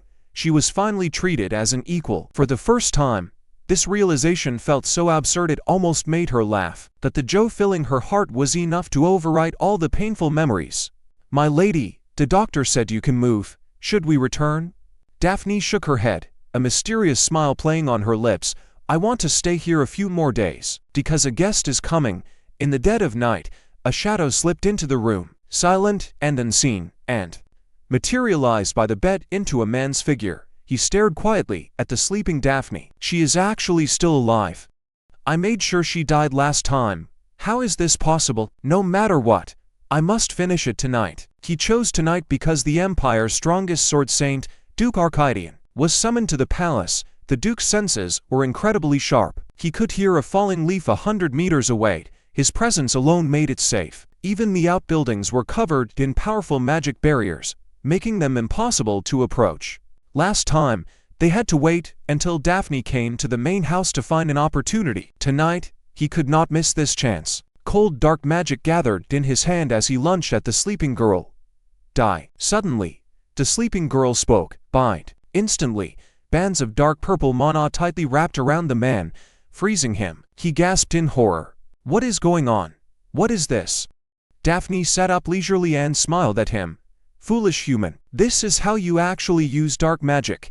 The man stared in utter disbelief. Impossible. You were just an ordinary kid. Did you hide your true strength? Or is this a trap set by the Duke? Still trying to think, collecting information even when cornered. I will give you credit for that. Before she even finished speaking, the man was slammed onto the ground. He struggled to raise his head and glared at Daphne. Who on earth are you? Why would a dead man need to know? The man ripped off his mask and spewed a massive torrent of dark magic, surging toward her. No one but their leader had ever been able to block this. Yet, Daphne easily neutralized the powerful attack. How dare you use such low-grade magic against me?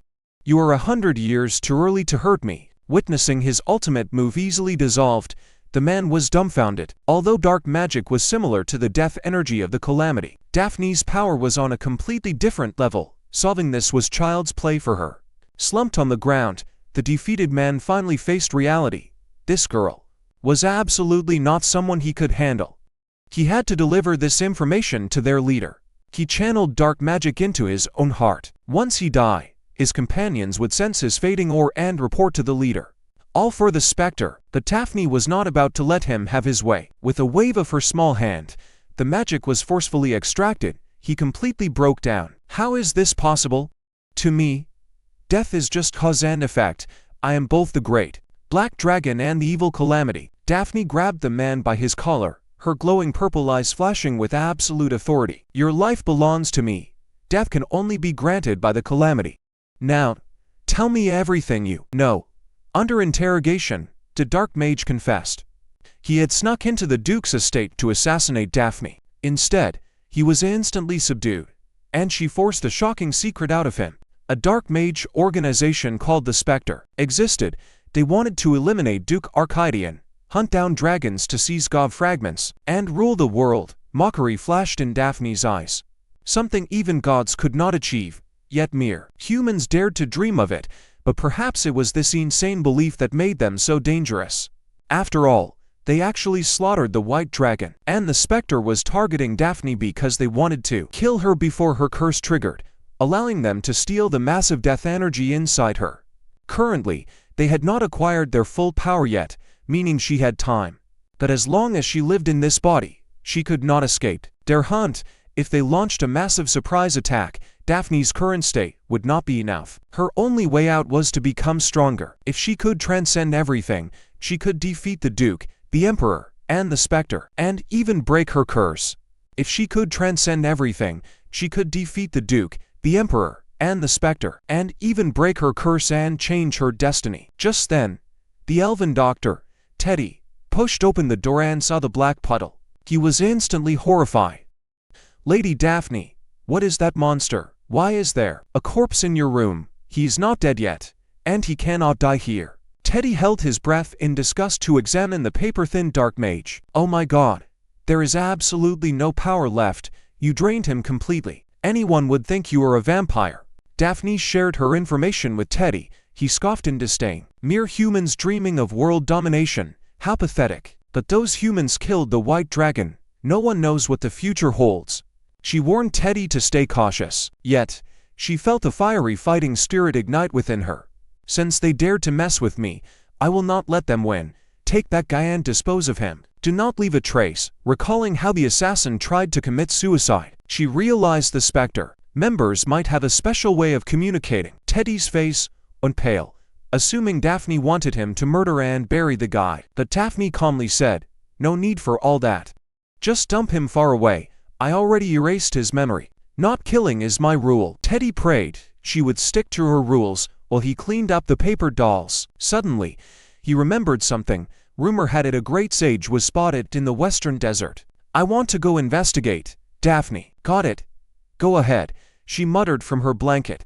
Teddy felt slighted. "My lady, do you know how far that desert is? I am not going for fun. Doesn't a loyal servant deserve some praise? Are you going or not?" "Fine. I'm off." At the break of dawn, Commander Lowe stood on the training grounds. It reminded him of when he first joined, practicing in the dead of night. Frankly, the Archean Knights always had a terrible reputation. Other nobles looked down on them, and they lacked official titles. That was because Duke Archean was the Empire's strongest swordsman. He carried all the glory and pressure alone, leaving outsiders to mock his order. People sneered, asking what the knights actually did since the Duke handled everything. They were seen as freeloaders. Many who swore to fight beside the legend quit within a year. Unable to endure the constant ridicule, those who stayed lost their drive, barely putting effort into training. That was until the frail Lady Daphne showed up. Day after day, she ran. Even when she coughed up blood, she never missed a morning. Her determination deeply inspired the knights. She had even stopped a dark magic attack, saving everyone twice despite her weak body. It was incredible. Lowe vowed to train harder to show her a transformed order. When Ares walked onto the field, both were surprised to see each other up so early. Ares claimed he just couldn't sleep, but Lowe noticed his evasive look and saw right through him. "Are you feeling down, young master?" Lowe asked. Ares looked away, defensive.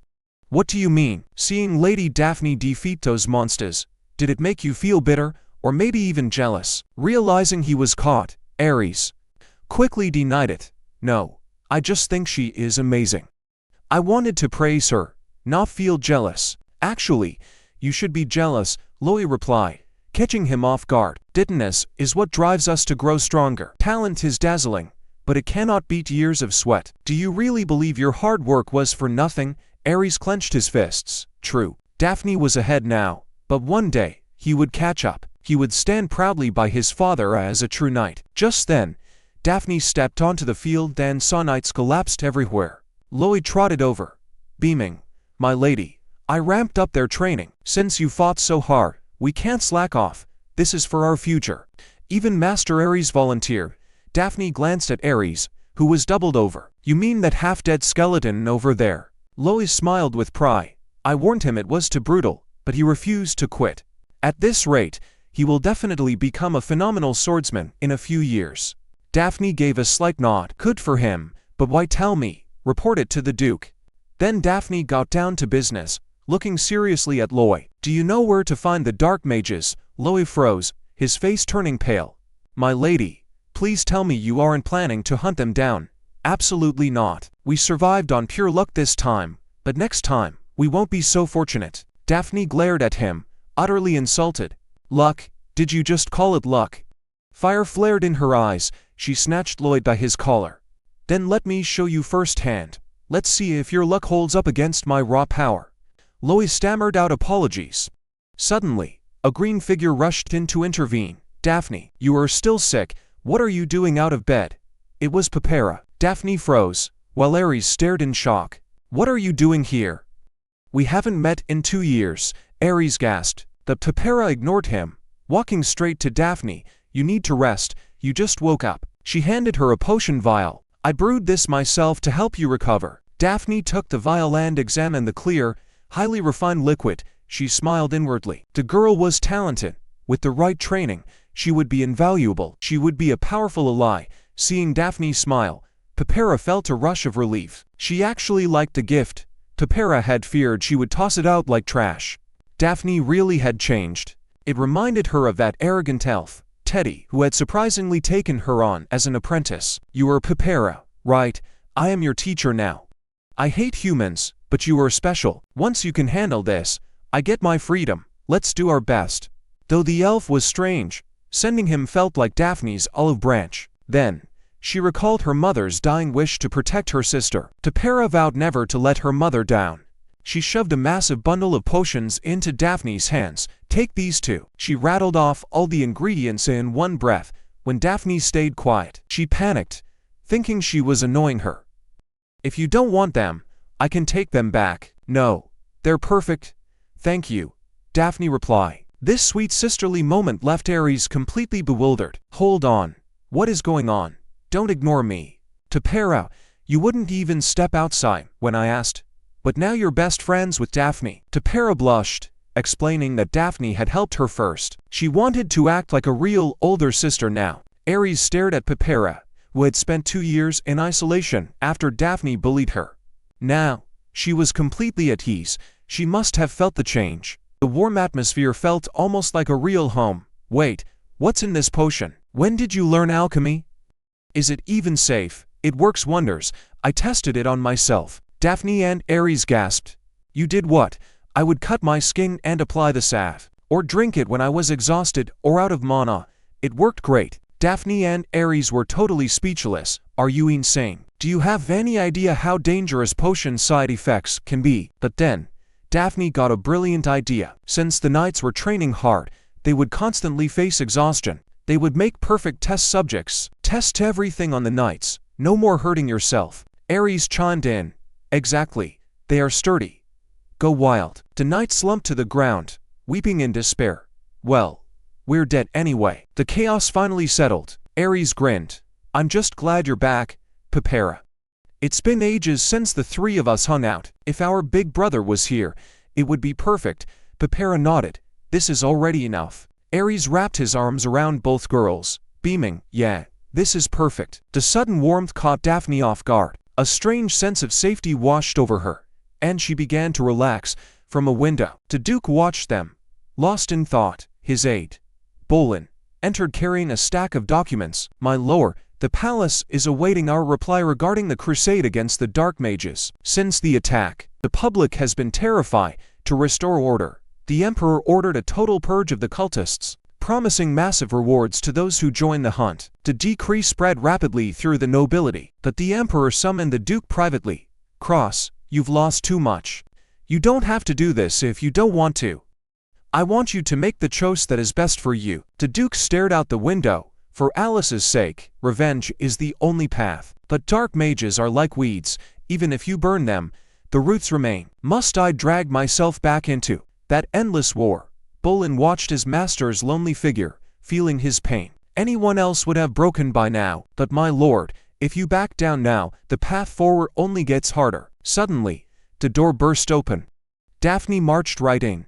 Duke, I have a question. How did you know I was here? I can smell your annoying aura from a mile away. Try hiding it. The Duke was surprised. He had deliberately masked his aura, yet she detected it instantly. A faint smile crossed his face, leaving both Bolin and Daphne baffled. Go ahead, ask me anything. Where are the dark mages? Why do you care? To crush them, obviously. I asked why you want to do that.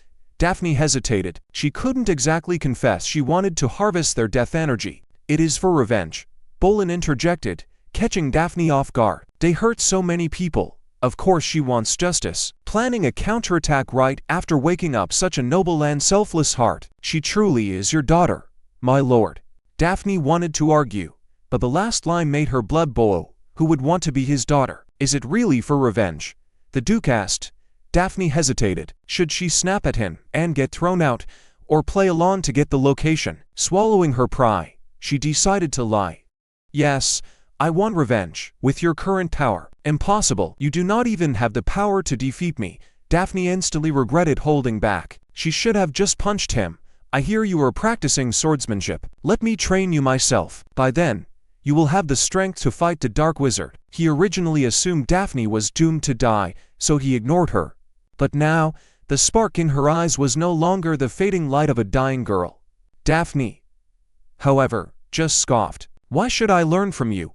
I have zero interest in someone like you. With that, she spun on her heel and walked away. The Duke never expected such a flat rejection, leaving him standing there in awkward silence. Meanwhile, Daphne angrily shoved a spoonful of dessert into her mouth. That guy actually dared to offer to train me. The arrogance is just off the charts. But she had another reason for rejecting the Duke. Ever since dealing with those assassins, she insisted on moving back to the annex. The main house had too many prying eyes, making it impossible to perform her training. Plus, the Duke's presence loomed over the entire main house. If he sensed anything unusual while she was practicing, she would be in deep trouble. Even if he could not guess her real identity, his sharp senses were terrifying. She had to be extremely careful. Of course, the most important reason was that she just hated him. Still, seeing him get rejected felt incredibly satisfying. But then again, this annex felt suffocatingly tense at all times. From what Daphne could sense, there were at least 5 layers of barriers. Maintaining them to this degree must have drained the mana of dozens of level 6 mages. Was there some kind of treasure hidden here? Daphne could not help but ask her mate, Anna, why security was so tight. It is to protect you, my lady. Anna replied. Daphne's eyes widened in sheer shock. How is that possible? Because your weak health is common knowledge, my lady. The Duke was worried someone might try to harm you, so he ordered the court mages to set up these barriers. Daphne could barely believe her ears. That cold-hearted man, actually protecting me. He clearly does not like me at all. The only time he ever showed interest was when he was waiting to see when I would die. She found the idea so absurd it was almost funny. Could that guy actually care about her? No way. Absolutely impossible. Absolutely impossible, my lady. The Duke is probably just bad at expressing himself. I do not know exactly what happened when you were born, but he went out of his way to bring you bloomin' laurel flowers. He might be clumsy, but he undoubtedly loves you deeply. Daphne froze, but she did not feel any joy or excitement. Instead, a faint trace of guilt flickered inside her. She did not need that kind of affection. After all, she was no longer the real Daphne. Meanwhile, the usually ice-cold Duke had actually offered to teach his daughter swordsmanship, only to be flatly rejected. Why should I learn from you? I have zero interest in you. Daphne's reaction was quite unexpected. He went to the training grounds to find the Knight Commander, Loe, to subtly test the waters.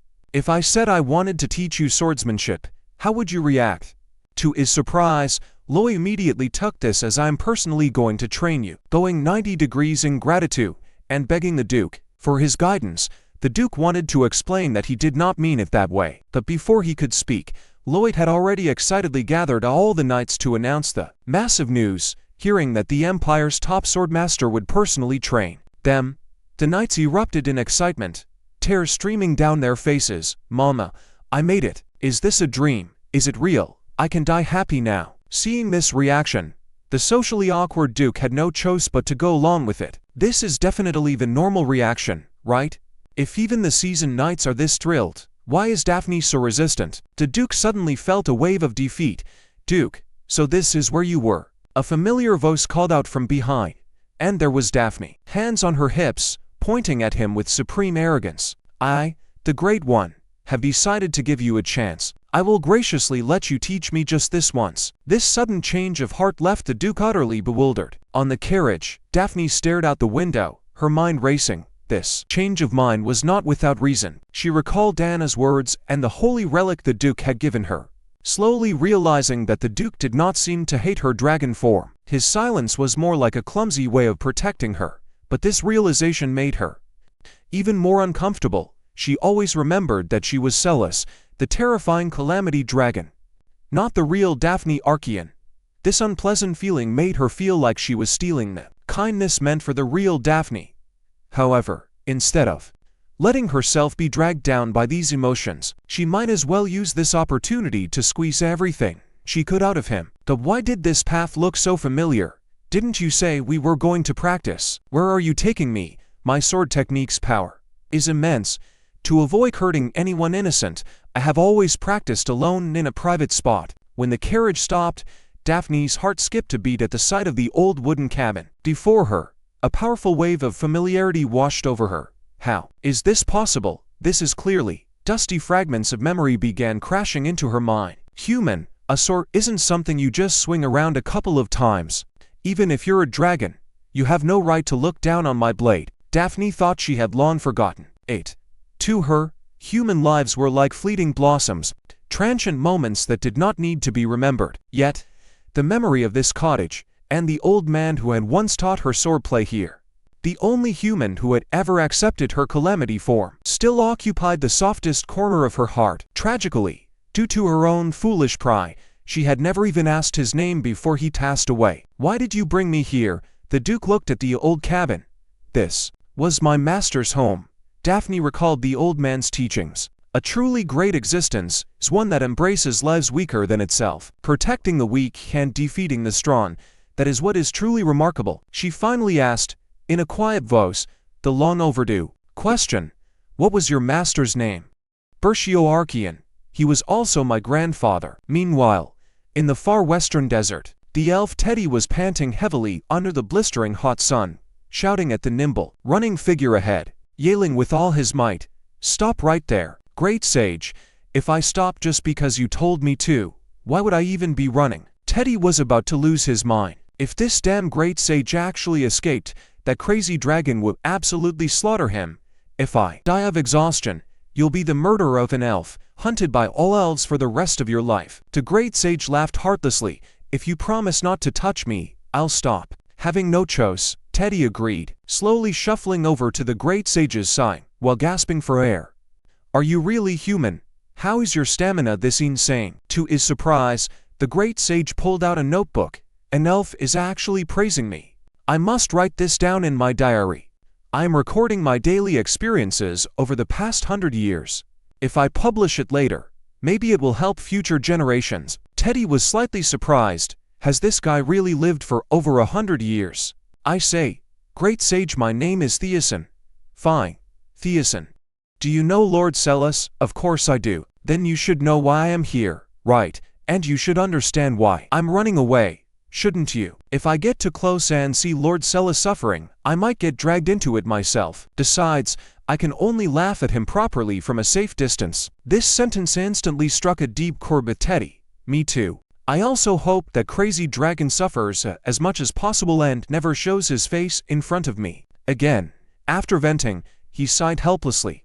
But I have no choice. If I don't bring you back, I'm dead. Do you really want to watch me die? Theosin's eyes, however, gleamed with anticipation. I've never actually seen an elf die before. Could you let me watch so I can write about it in my diary? Teddy was absolutely furious at his stubborn, indifferent attitude.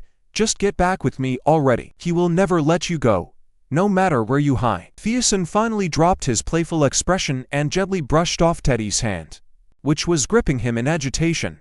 I will go, but now is not the time. The karmic cycle is not yet complete. Please tell Lord Celis to be patient. He will understand. Daphne had never imagined that the only human friend who had accepted her decades ago was actually her sworn enemy's grandfather. What a cruel twist of fate. Not only had she stolen the body of her only friend's great-granddaughter, but now she was even trying to kill his grandson. Daphne stared down at her own hands. How could I have done such a thing? The Duke, having finished setting up the training ground, noticed Daphne standing alone in a daze. Thinking she felt unwell, he was about to ask when she suddenly burst into laughter. Her laughter left the Duke completely baffled. Just then, Daphne snapped her head around to look directly at him. Duke, listen up. I'm only saying this once. Taking a deep breath, she said. Please teach me swordsmanship. I look forward to your guidance. She had never spoken to anyone in such a humble tone, and her face flushed bright red. As for the Duke, he was so stunned by her sudden change in attitude that he just stood there, frozen, completely forgetting to respond. Just as Daphne was losing her patience, the Duke suddenly scooped her up. If you're feeling unwell, just say so. We're heading back right now. He had completely misunderstood her intentions. A surge of anger flared up inside Daphne, but she forced herself to suppress it. "I'm fine. I'm great, if you're fine. Why were you suddenly so quiet?" "Why else? Because you're the grandson of my only friend." She struggled slightly, urging him, "Stop talking and put me down. Hurry up and swing your sword. I'll just copy your moves." To her surprise, the Duke's eyes suddenly turned incredibly serious. "Copy my moves? Daphne, do you think this is some kind of joke?" Daphne could not help but widen her eyes. The Duke's tone and demeanor were the exact spitting image of his grandfather's. It was absolutely chilling. "Basic training starts with push-ups. Until you can't breathe, then everything goes black." Pointing to a barbell made of giant stones, he spoke with absolute authority. "Next is stamina training. Carry this on your back and run up and down the mountain. I've prepared stamina potions, so just focus on training, unless you complete both within 3 hours. Don't even think about touching a sword." Daphne sneered in her mind. Decades had passed, yet the teaching style hadn't improved even a bit. Still, receiving guidance from both grandfather and grandson felt like a fated connection, and it didn't feel bad at all. Daphne immediately started doing push-ups. "I will definitely hold a sword properly within 10 days. I'm absolutely not giving up this time. Just you wait, Duke. I will make sure you witness my strength with your own eyes." Meanwhile, inside a luxuriously decorated room, a man was pacing back and forth anxiously. Damn it, that Daphne was clearly about to die, so how is she alive again? Did an elven doctor really cure her? Looking at the newspaper in front of him, the man grit his teeth in hatred and muttered, "What? Stopping a terrorist attack? How could anyone actually believe this nonsense?" He suddenly stopped, a thought flashing through his mind. Was Duke Archeon publicly praising Daphne's heroic deeds as a passive-aggressive warning to him? Forget his claim of having no heir. Cross is clearly setting Daphne up to take over. He is using public rumors to crush the other contenders. He claims he won't name a successor, yet he plays these dirty tricks. Right now, Daphne is the only rightful heir to the Duke. When I heard she did not have long to live, I thought my own son finally had a chance. Who could have seen this coming? Cross, you low-born bastard. How dare you try to take everything from me? What must I do to get rid of them for good? Just then, a young man quietly approached, golden eyes gleaming with malice. It was Dominic, the fox beastman. His voice was smooth and coaxing. "Calm down, my lord. I have a plan." The Count spun around eagerly, asking for the details. Dominic smirked, his eyes full of calculation. "You recall what happened a month ago, right? The supply of mana crystals suddenly plummeted. The culprits are the dark mages, who have been raiding guilds and mines to hoard them." The Count was shocked. "What?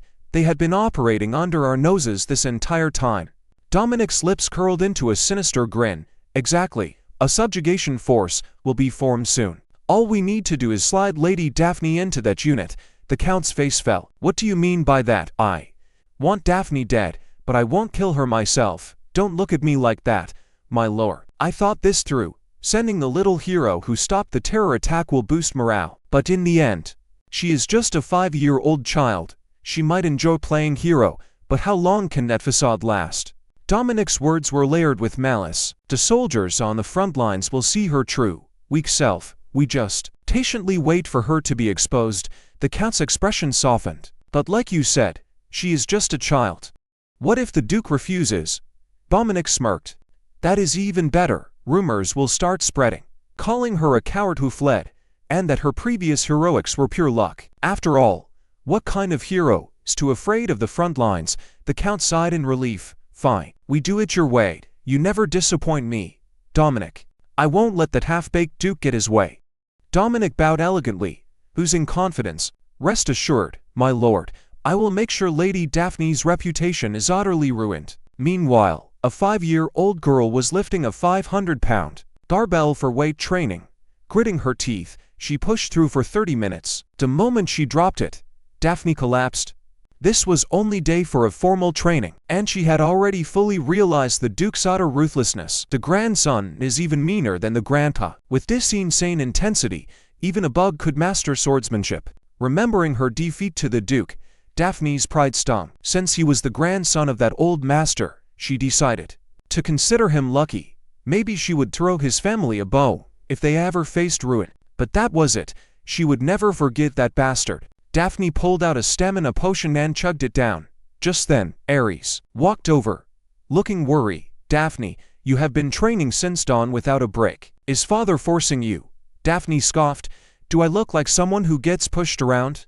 Thanks for the concern, but save it. I will do anything to get stronger. Seeing her obsession with power, Ares was curious about her motives. Daphne's eyes lit up with wild excitement. Obviously, so I can punch that duke's face in one day. Ares was speechless. Your goal is to learn from father, just to beat him up. Exactly. Can I train with you then? Suit yourself. Meanwhile, in a carriage, the duke received a report from Pollen via magic orb. The emperor didn't just summon you, my lord. Several family heads are attending, including Marquis Finch. The duke instantly understood. It seems he's forming a unit to hunt the dark mages. Exactly, my lord. Likely wanting everyone to risk their elites. It doesn't matter. Once the decision is made, we obey. Pollen's tone suddenly shifted, laced with concern. Young Master Ares is currently training with Lady Daphne. At an extreme intensity, they have been at it since dawn. If even Ares can barely stand it, can her fragile body handle it?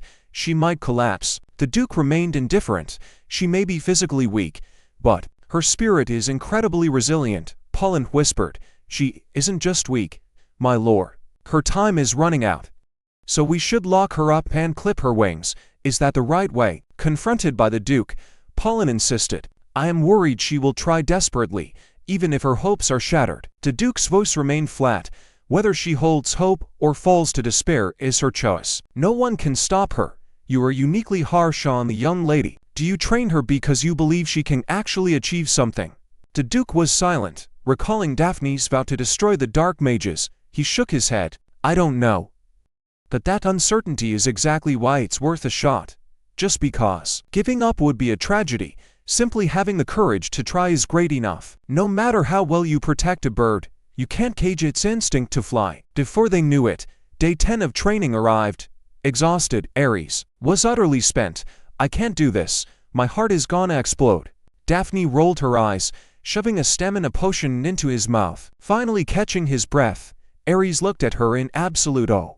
You are seriously incredible. You are 3 years younger than me but handled the same training. Even though you were so weak, Daphne smirked.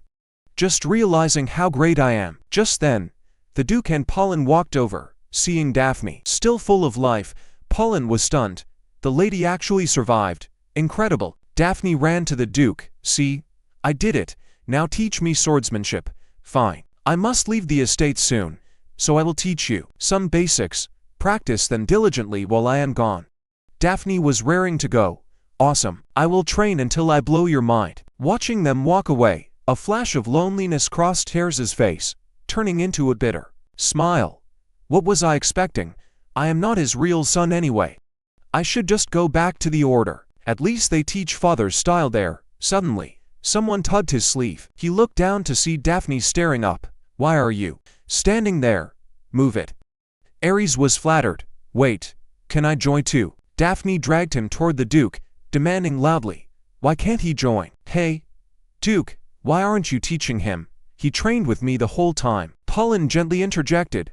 My lady, you and the young master are different. So what? Aren't we both his kids? Is playing favorites really okay? Did your teacher show you that? Ares didn't expect Daphne to be so blunt, and nervously tried to stop her, but the Duke spoke calmly. I never said I wouldn't teach you, nor did I forbid you from coming. If you want, come along. Those words made Ares' heart race. He could actually train with her.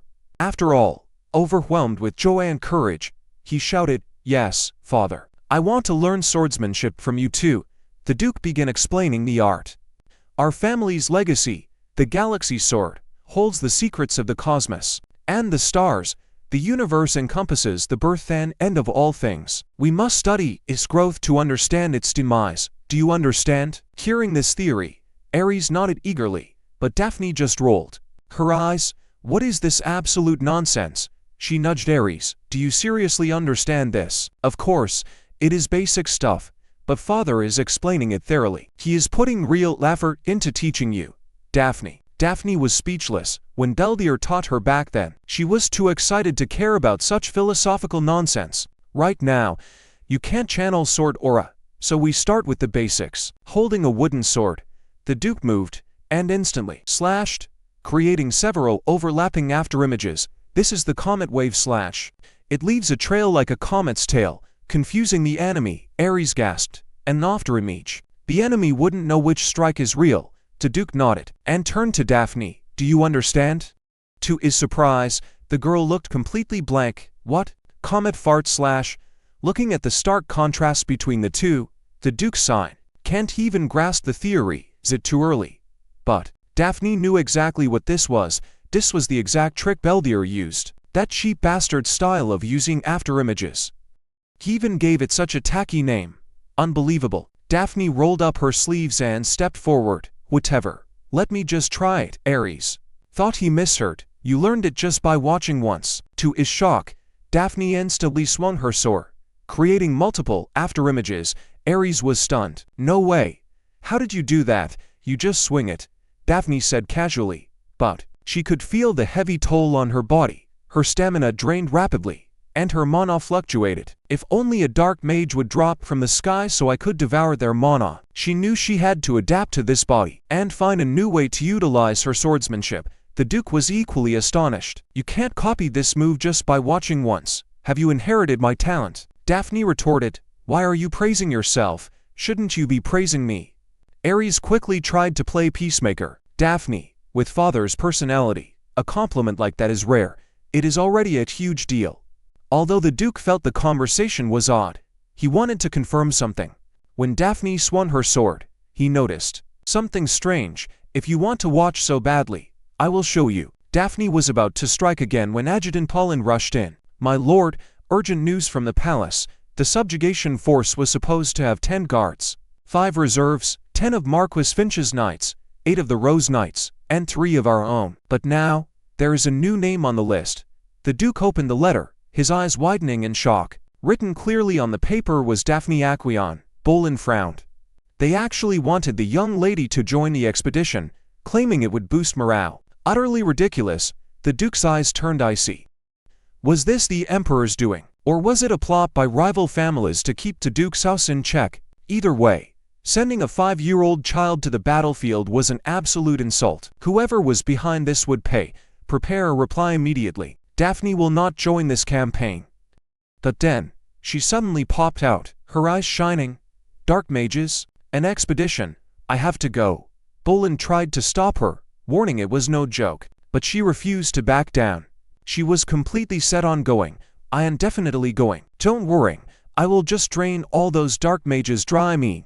Defeat them and come back. Seeing her so excited, the Duke felt utterly powerless.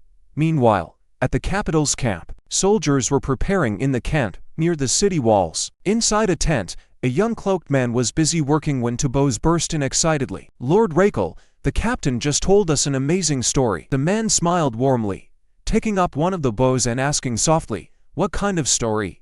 Tell me. Daphne is that hero. We heard she is your sister. Is that true? As the Duke's adopted eldest son, Rakel, he paused for a second before pulling down his hood, offering a flawless, gentle smile. Yes, that is right. She is my sister. The bows grew even more excited. Now that hero is coming. She is younger than us, but stopped an explosion. That is amazing. Can you tell us more about her? Suddenly, someone strode into the tent, who said Daphne Acqueon is a hero. Knights should not listen to rumors. Seeing him, the kids gasped in excitement. It was actually Lord Kenric Delayed, the legendary Grey Wolf of the Northern Front. They say looking into his blood-red eyes means certain death. Kenric patted the bows' heads, a flicker in his single uncovered eye. Do you still not get it? Daphne Acqueon is no hero. The children looked confused. But she risked her life to save everyone. Pure coincidence. She never cares about others. People worship her now, but if you want to talk about her bad deeds, it would take 2 days and nights to list them all. Seeing them hesitate, Kenric pointed to Rakel. Do not believe me. The victim is right here. He feigned an apology. Sorry, Rakel, it must be awkward to badmouth your sister. Rakel smiled gently. It is fine. The truth matters more. We cannot let someone pretend to be a hero. Hearing even Rakel say this, the children's admiration for Daphne shattered instantly. And they walked away disappointed. The moment they left, Rakel's gentle mask crumbled. Damn it, why is that brat still alive? Did they not say she had an incurable disease and would die? Kenrick, seemingly used to this, told him to stay calm. Rakel glared at him. Calm? You know exactly why I left that place. I thought I would never see her again. Yet someone put her in this expedition. His voice dripped with pure hatred. That family and the royals have lost their minds. Kenrick picked up an apple from the ground. I agree, but I actually think this is a good opportunity. Rakel's eyes narrowed. What did you say? Do you not see this as the perfect chance to expose those rumors? Rakel froze. With Daphne's temper, can she hold back in this expedition? Once the knights return home, her true colors will spread, and the rumors will collapse. Kenrick's confident words finally calmed Rakel down. By the way, you haven't seen your family in a long time, right? Rakel looked disgusted. Family? Do you mean the abandoned ones, or the ones who abandon others? He threw on his cloak, his voice icy. I need neither. He then left. 10 years ago on the battlefield, Rakel's dying father, Duke Evert, entrusted him to his friend, Duke Aqueon. That was how Rakel joined the family.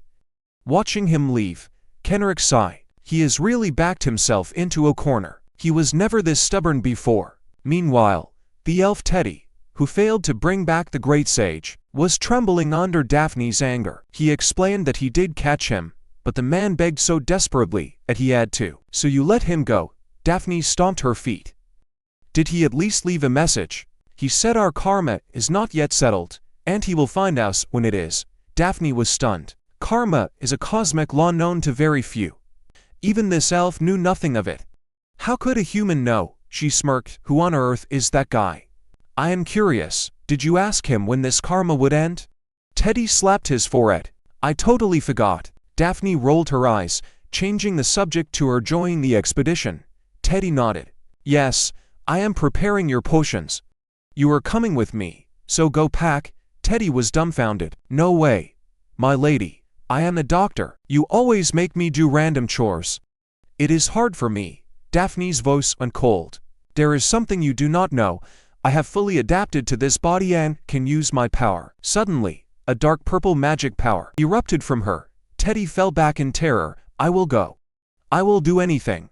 Just do not kill me. Daphne giggled. If you really did not want to go, I would have let you stay. But since you insist, take you with me, you silly elf. Watching her skip away, Teddy was left in a complete daze. On the departure day, Ares and Knight Commander Loi came to see them off. Ares could not understand why, of all nights, they sent 5-year-old Daphne. The people who approved this are insane. Loi sighed. This must be the work of someone who envies her. That if she refuses, her reputation will suffer. Ares interrupted with a sneer. Daphne's reputation is already terrible. Who cares what they say? How much worse can it get? Who are you talking about? Daphne suddenly appeared. Ares froze, shielding his head. You are about to leave. Go easy on me. Okay? Daphne sighed. I do not care what people say. I did not join this expedition for fame, but to catch those dark mages. Ares's eyes lit up. So it really is for revenge. Because our parents were cursed, and seeing innocents suffer made you angry? Daphne did not get why everyone always thought about revenge. Ares clenched his fists. Guilt in his voice. You work so hard, yet I cannot help. Before you return, I will definitely master the comet wave slash. Ares smiled brightly. I want to be a brother you can be proud of, so come back safely. 5-year-old Daphne was sent to the front to fight dark mages, to ensure her safety. The Duke placed her right in the middle of the knight formation, sharing a horse with Teddy. But Daphne felt extremely uncomfortable. People kept staring at her, making her feel like a tourist attraction on display. Have you guys stared enough? Is there something on my face? Teddy suddenly remembered. Maybe because one of the new guardians of this expedition is Rakel Aqueon. He is the adopted eldest son, right? In that case, call him over to clarify. Daphne turned to a nearby knight. Hey, go bring my brother here. The knight hesitated. Do you mean Master Rakel? Awkwardness flashed across his face, but he turned his horse and left. Daphne wondered about his hesitation. Teddy explained softly. As far as I know, Rakel is the son of the Duke's friend. Because of that, the original owner of your body treated him worse than anyone else. In the Aqueon family, Their relationship was the worst. Rumors say he only joined the Swordwest because Daphne drove him away. Daphne sighed helplessly.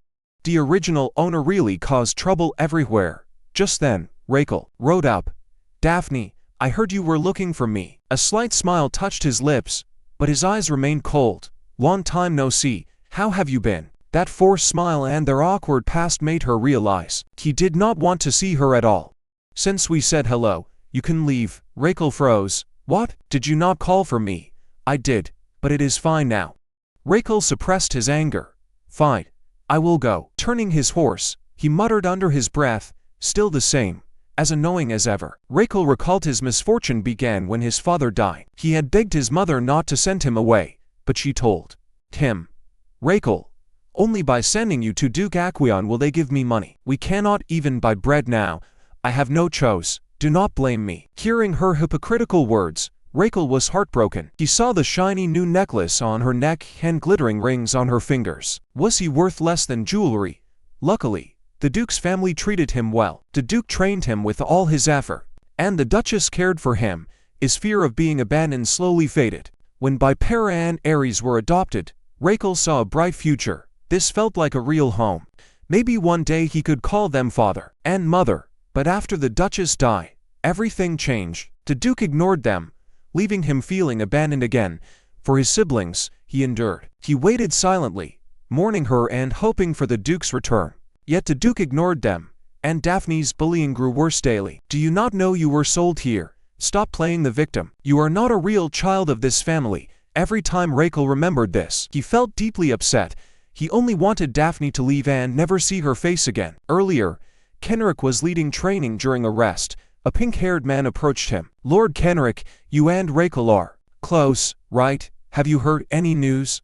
Like when that little lady from his family will arrive. How much do you know about her? The man acted polite but clearly wanted drama. Kenrick glared, making him act innocent. Hey, don't look at me like that.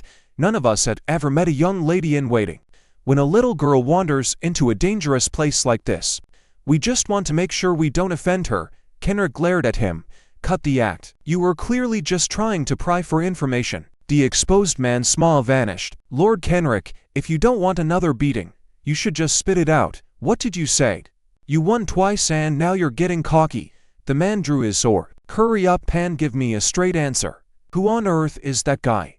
There are so many rumors about him being a hero. If you don't talk, I'll bug you until you do. Kenrick rubbed his temples, a cold flash in his crimson eyes.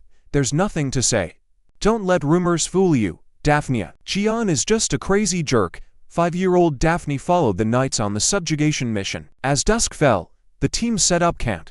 An elf named Tady pulled out a harp, playing a sweet melody by the flickering campfire. Meanwhile, Daphne chatted easily with the surrounding knights in a warm, friendly atmosphere. But this sight shocked Kenrick. How could this be? Nike patted his shoulder. Lord Kenrick, after seeing what just happened, don't you have something to explain to us? Watching Daphne's polite, natural interaction with the knights, Nike felt completely fooled. You knew we guardians are royal knights who need to impress Duke Arjuan. Yet you went around claiming his daughter was a monster, a wild, stampeding lunatic who is bad-tempered and mischievous. We only ignored the young lady in waiting because we believed you. Did you intentionally mislead us with fake information so all of us guardians would suffer? Kenrick was speechless. He had no idea why Daphne suddenly seemed like a different person. It was one thing for the Duke's knights to be close to her, but even Marquis Lenficky's knights treated her gently. She must be putting on an act. Nike rolled his eyes. Oh really? Then why don't you try to make her show her true colors? Kenrick stepped forward. He was determined to tear off Daphne's disguise. She was just a 5-year-old kid. Push her enough, and her true nature would slip out. To please Daphne, Tady had even snatched another elf's harp to play for her. For Lady Daphne. This is nothing. Daphne nodded in satisfaction. I want to keep you by my side forever. Hearing this, Tady's hand trembled, sending a harsh screech through the strings. What? You don't want to? Tady put on a brave face. No way. I would love to. The music flowed again, though a hint of sadness lingered. The campfire's glow flickered gently across Daphne's face, casting soft shadows. Watching the knights laughing and talking, her mind drifted. They say dragons love being alone.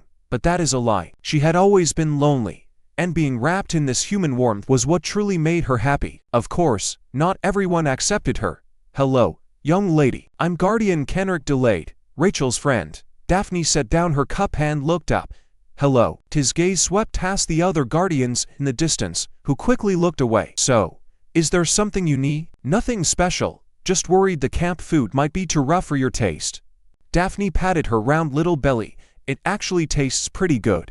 Kenrick cleared his throat to change the subject. And how are the sleeping arrangements? In the wild, we sleep on the ground with leaves for pillows. A delicate lady might find it hard to adapt. Daphne pointed her finger, and an exquisitely crafted, natural sleeping mat caught Kenrick's eye. The knights eagerly chimed in. Tents get stuffy, so she made this herself. We can show you how if you're curious. Kenrick grit his teeth. Impossible. This had to be a trick. To Daphne he knew was lazy and spoiled. How could she make this herself? My lady, you've always been delicate. The cold nights out here might make you ill. Why not head to a nearby village? There will be warm beds and better food. Kenrick was trying to dig a trap for her. Daphne sighed. I know you all hate me, and I'm used to it. The cat fell dead silent. She stood up, walked to Kenrick, and looked him right in the eye. If you're going to keep pushing, trying to make me throw a tantrum, just so you can ruin my reputation, is your only goal really to humiliate a little girl? No. We came here to defeat the dark mages. Did you forget that? As her words fell, Kenrick and the other guardians fell silent. Just then, Rachel returned from patrol. Strange. Why is the camp so quiet today? Flushing red, Kenrick apologized to Daphne and hurried away. Seeing this, Rachel chased after him. The two reached the woods. Facing Rachel's questions, Kenrick muttered, Daphne already knows. She knows we hate her and why we're trying to provoke her. She told us to stop wasting time on stupid things and focus on dealing with the dark mages. She didn't complain once, yet she knows what matters most better than any of us. Kenrick scoffed at himself. In that moment, I felt pathetic and ashamed. She really has changed. But Rachel didn't believe it. How is that possible? You saw what she was like with your own eyes. I did, but today she acted like a proper lady. I know it's hard to accept, but just see her for yourself first. Rachel sneered. Then what about all the torment I went through? Am I supposed to watch her get pampered like some sweet child while her past is buried? Don't make me laugh. Rachel punched a tree trunk, his eyes burning with hatred. Just you wait, Daphne. I will expose your true self to the world. The once arrogant, nasty Daphne now seemed like a different person, gentle, calm, and focused on the big picture. However, as her older brother, Rachel didn't believe her change for a second, keeping a close eye on her and swearing to expose her.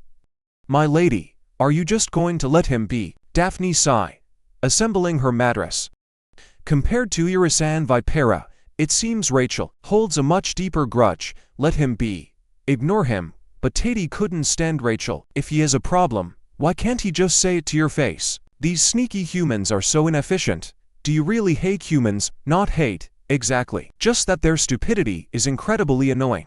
Even though we are both creations, they always seem inferior to elves. Daphne laughed. To me, all of you are equally tiny.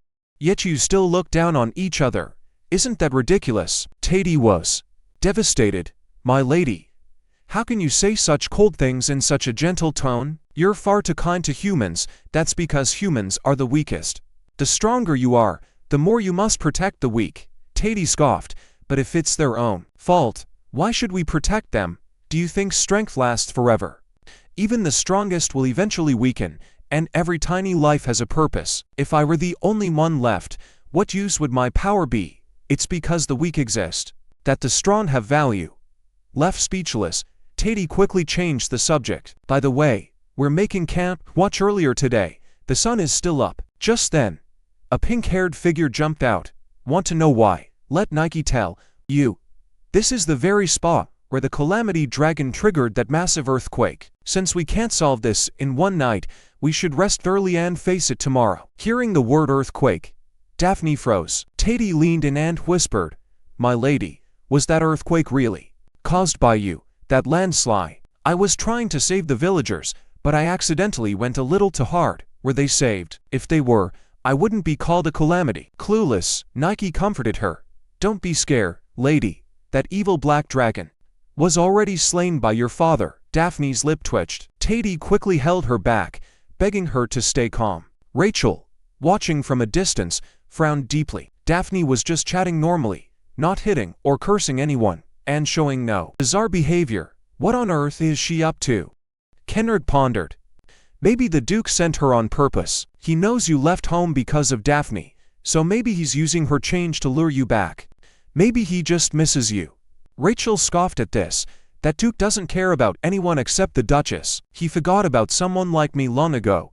Even if that's true, I won't play into his hands. I won't say a single word to Daphne until this campaign is over. Soon. Night fell. Daphne slipped deep into the forest alone. Riding a horse all day was exhausting, but she still had to train. The Duke warned he would know if she slacked off even for a minute. The forest really was filled with a creepy vibe, just like the knight said. Vibe. Could all of this really be because of me? Suddenly, she froze as she bumped straight into 3 dark mages.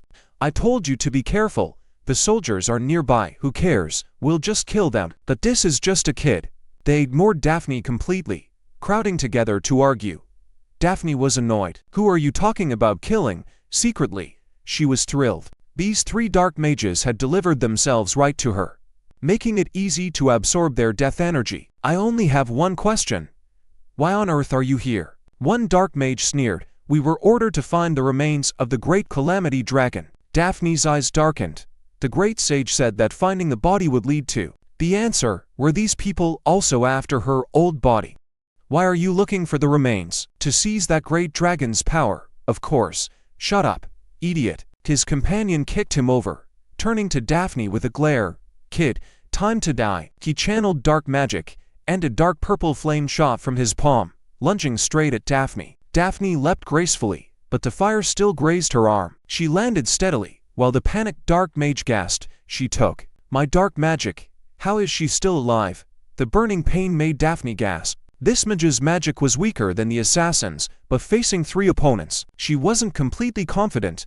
Daphne reached out her hand, and a sphere of light condensed in her palm, growing brighter. What are you doing? Daphne replied innocently, calling for backup. Obviously. Instantly, a dazzling light pierced the night sky. The soldiers at the camp jolted awake. What was that? Assemble. Quick. It is the aura of death. Dark mages are here. Rachel didn't expect dark mages to actually show up. Meanwhile, Teddy was looking around frantically. Lady Daphne, where are you? You didn't go after them alone, did you? Teddy's words made Rachel's face went pale. Daphne was gone. A 5-year-old girl, wandering the deep woods at midnight, had stumbled straight into 3 dark mages. After a brief clash, Daphne decided to summon her team. Sensing trouble, the subjugation squad quickly rallied and rushed into the dark woods. Loud shouts shattered the night. Watch out, don't let their death aura touch you. But the mages fought back fiercely. Leaping onto a branch, Daphne watched the chaotic battle below. Good thing she called for backup. Soloing this would have been a disaster. She thought the mages would be overwhelmed, but they were actually holding their own. Still, the squad might take casualties, but if these mages get wiped out now, she won't be able to absorb their power. Daphne hesitated. Jumping in now might make the knights suspicious. Just then, a panicked voice echoed from the distance. Daphne, where are you? If you're alive, say something. Rachel's frantic voice snapped at Teddy. You're her guard. How did you not know she was missing? If this was Lady Daphne's decision, I cannot interfere. Don't make excuses. What if she dies? Watching them from afar, Daphne watched them argue. Feeling puzzled, the others made sense. But why was Rachel so frantic? He always hated her, didn't he? After a beat, Daphne leapt down. I'm right here. Rachel bolted over, his voice tight. What are you doing out here? Do you have any idea how dangerous this is? Back to camp, now. He grabbed her hand to pull her away. But she hadn't absorbed that dark energy yet. Let go. I can't leave yet. Stop being stubborn. What can you even do here? Before he could finish, a blast of dark magic shot at Daphne from behind. Rachel's pupils dilated. Without thinking, he threw himself in front of her. Flesh tore, and blood splattered across the ground. Rachel held Daphne tightly, shielding her, but his own arm took the hit. The dark magic rotted his flesh instantly. Daphne froze, snapping out of it only when she heard his painful groans. Why, you hate me? Don't you? Why save me, Rachel? Grimacing in agony, his voice trembled. Does that even matter right now? It does. You hate me. So how awful do you think I am? Rachel cut her off, gasping out, Did you really think I'd just watch my sister die? I don't like you. But you've been sick since you were a kid. You finally made it here. How can you die in a dump like this? His voice faded, but each word was clear. I don't like you, but I don't want you dead. You have to live. With that, he collapsed. Daphne stared at him, a wave of emotion crashing over her. She always saw herself as a powerful being, taking it for granted that she should shield the weak. But could she ever go this far for someone? She only came here just to absorb Manhwa. While these knights were risking their lives, compared to these fragile humans, her own mind felt so petty. What an embarrassment to the Dragon clan. She handed the unconscious Rachel to Teddy, then pulled out a Manhwa potion, boosted and downed it. Even if she risked exposing herself, she couldn't run anymore. If she didn't act now, it would be too late. Meanwhile, Kenrick was struggling against a dark mage who suddenly unleashed a massive blast of thick, dark, purplish-black magic surge forward, but it eerily froze midair, as if terrified. While the dark mage stared in confusion, Daphne stepped out, walking right toward him. Kenrick panicked, yelling, My lady, get out of here. Daphne merely flicked her finger. To death or a heading for Kenrick whipped around, piercing straight through the caster's own chest. The dark mage spat blood, falling to his knees, his eyes wide with horror. How is this possible? You can actually control someone else's death aura. What terrified him even more was his own power rapidly draining away. You're absorbing my mana. Daphne looked down at him, her purple eyes cold as ice, because this was mine to begin with. In moments, all three mages were dealt with, their power completely drained. Having witnessed everything, Kenrick stood dumbfounded. How on earth did Lady Daphne do that? Nike and the other knights crowded around, shocked and confused. Touching the death aura causes severe injury. How are you unharmed? Are you a mage? But you're from a family of knights. That's impossible. Daphne was speechless. The moment of reckoning had come. How could she lie her way out? That's because Daphne is cursed.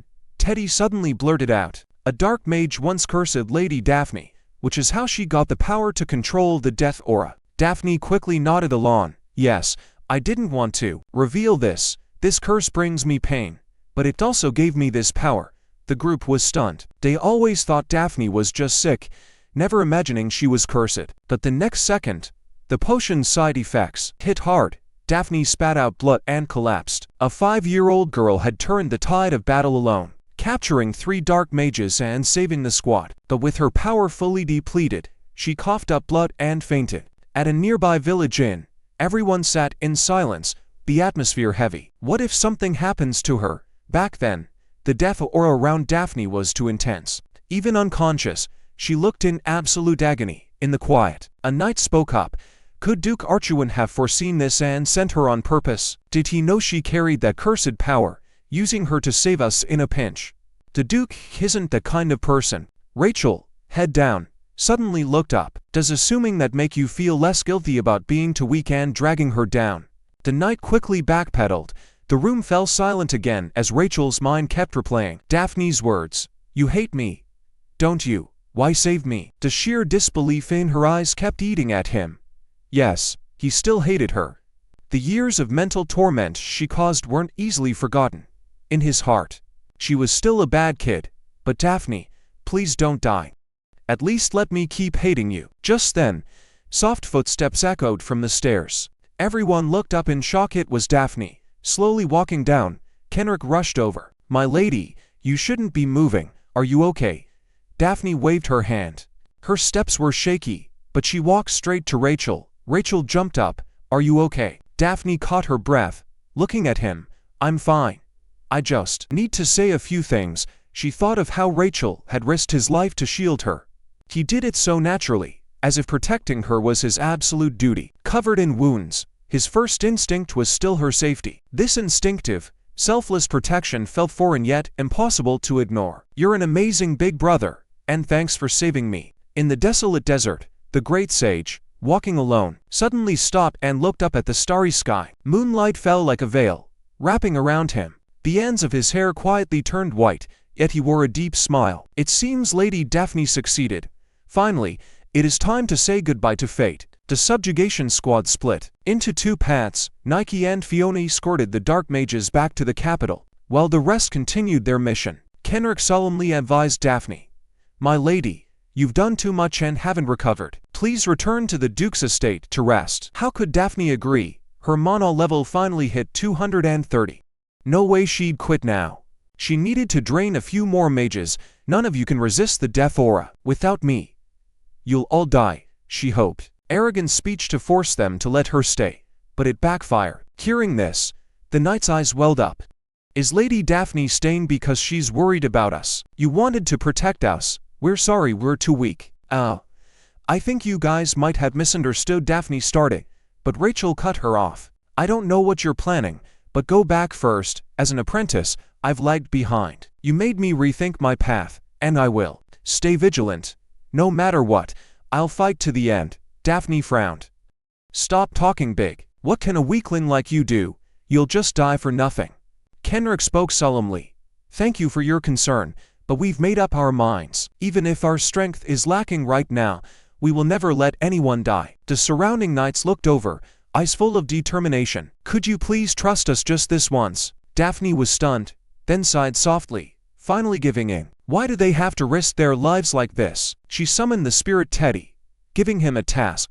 Follow them, and help if needed. Teddy's face fell. Why?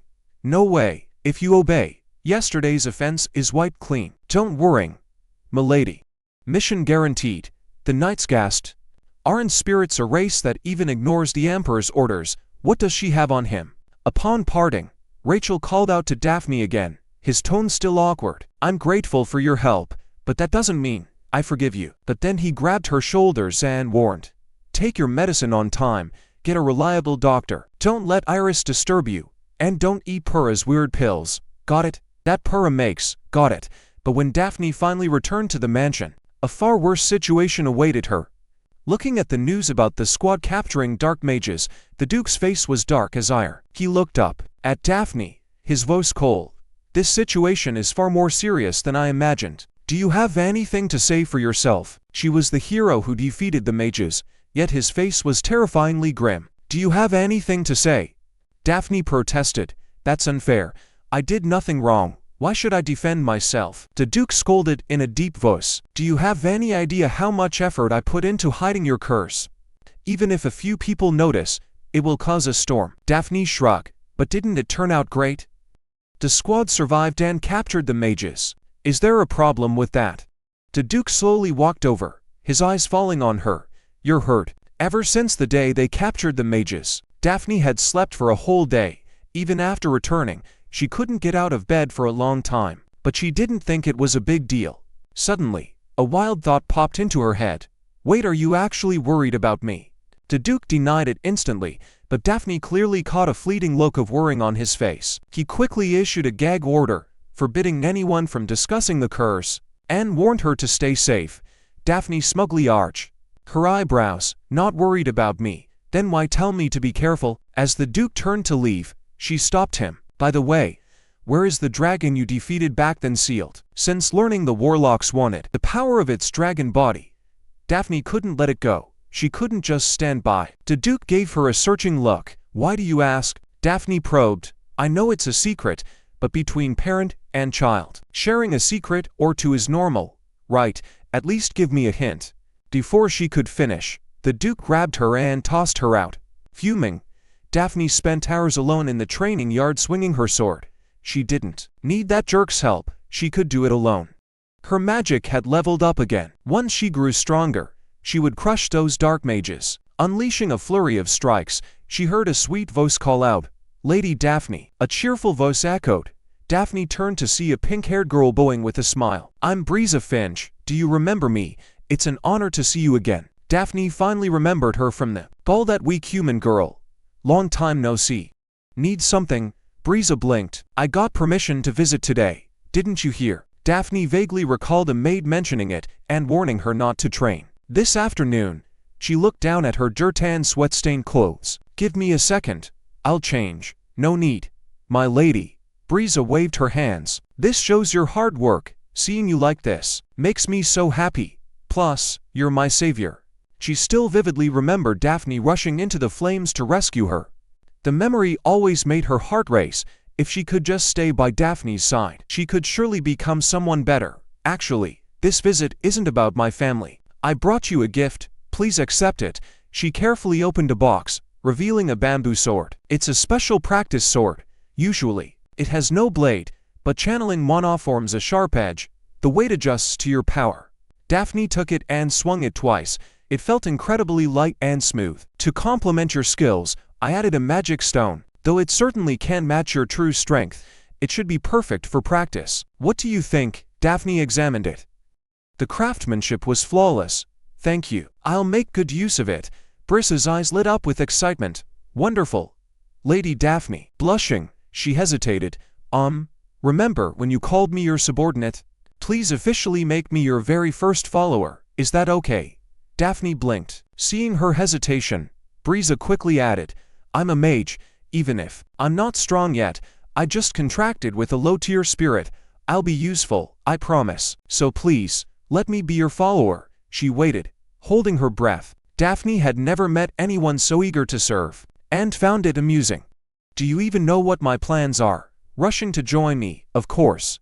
You're going to save the Empire and take revenge on the Dark Mages. Daphne smiled. All right, you're in, but to be my follower, a low-tier spirit won't cut it. I understand. I'll train harder. Then start running now. Brisa froze. Wait. What?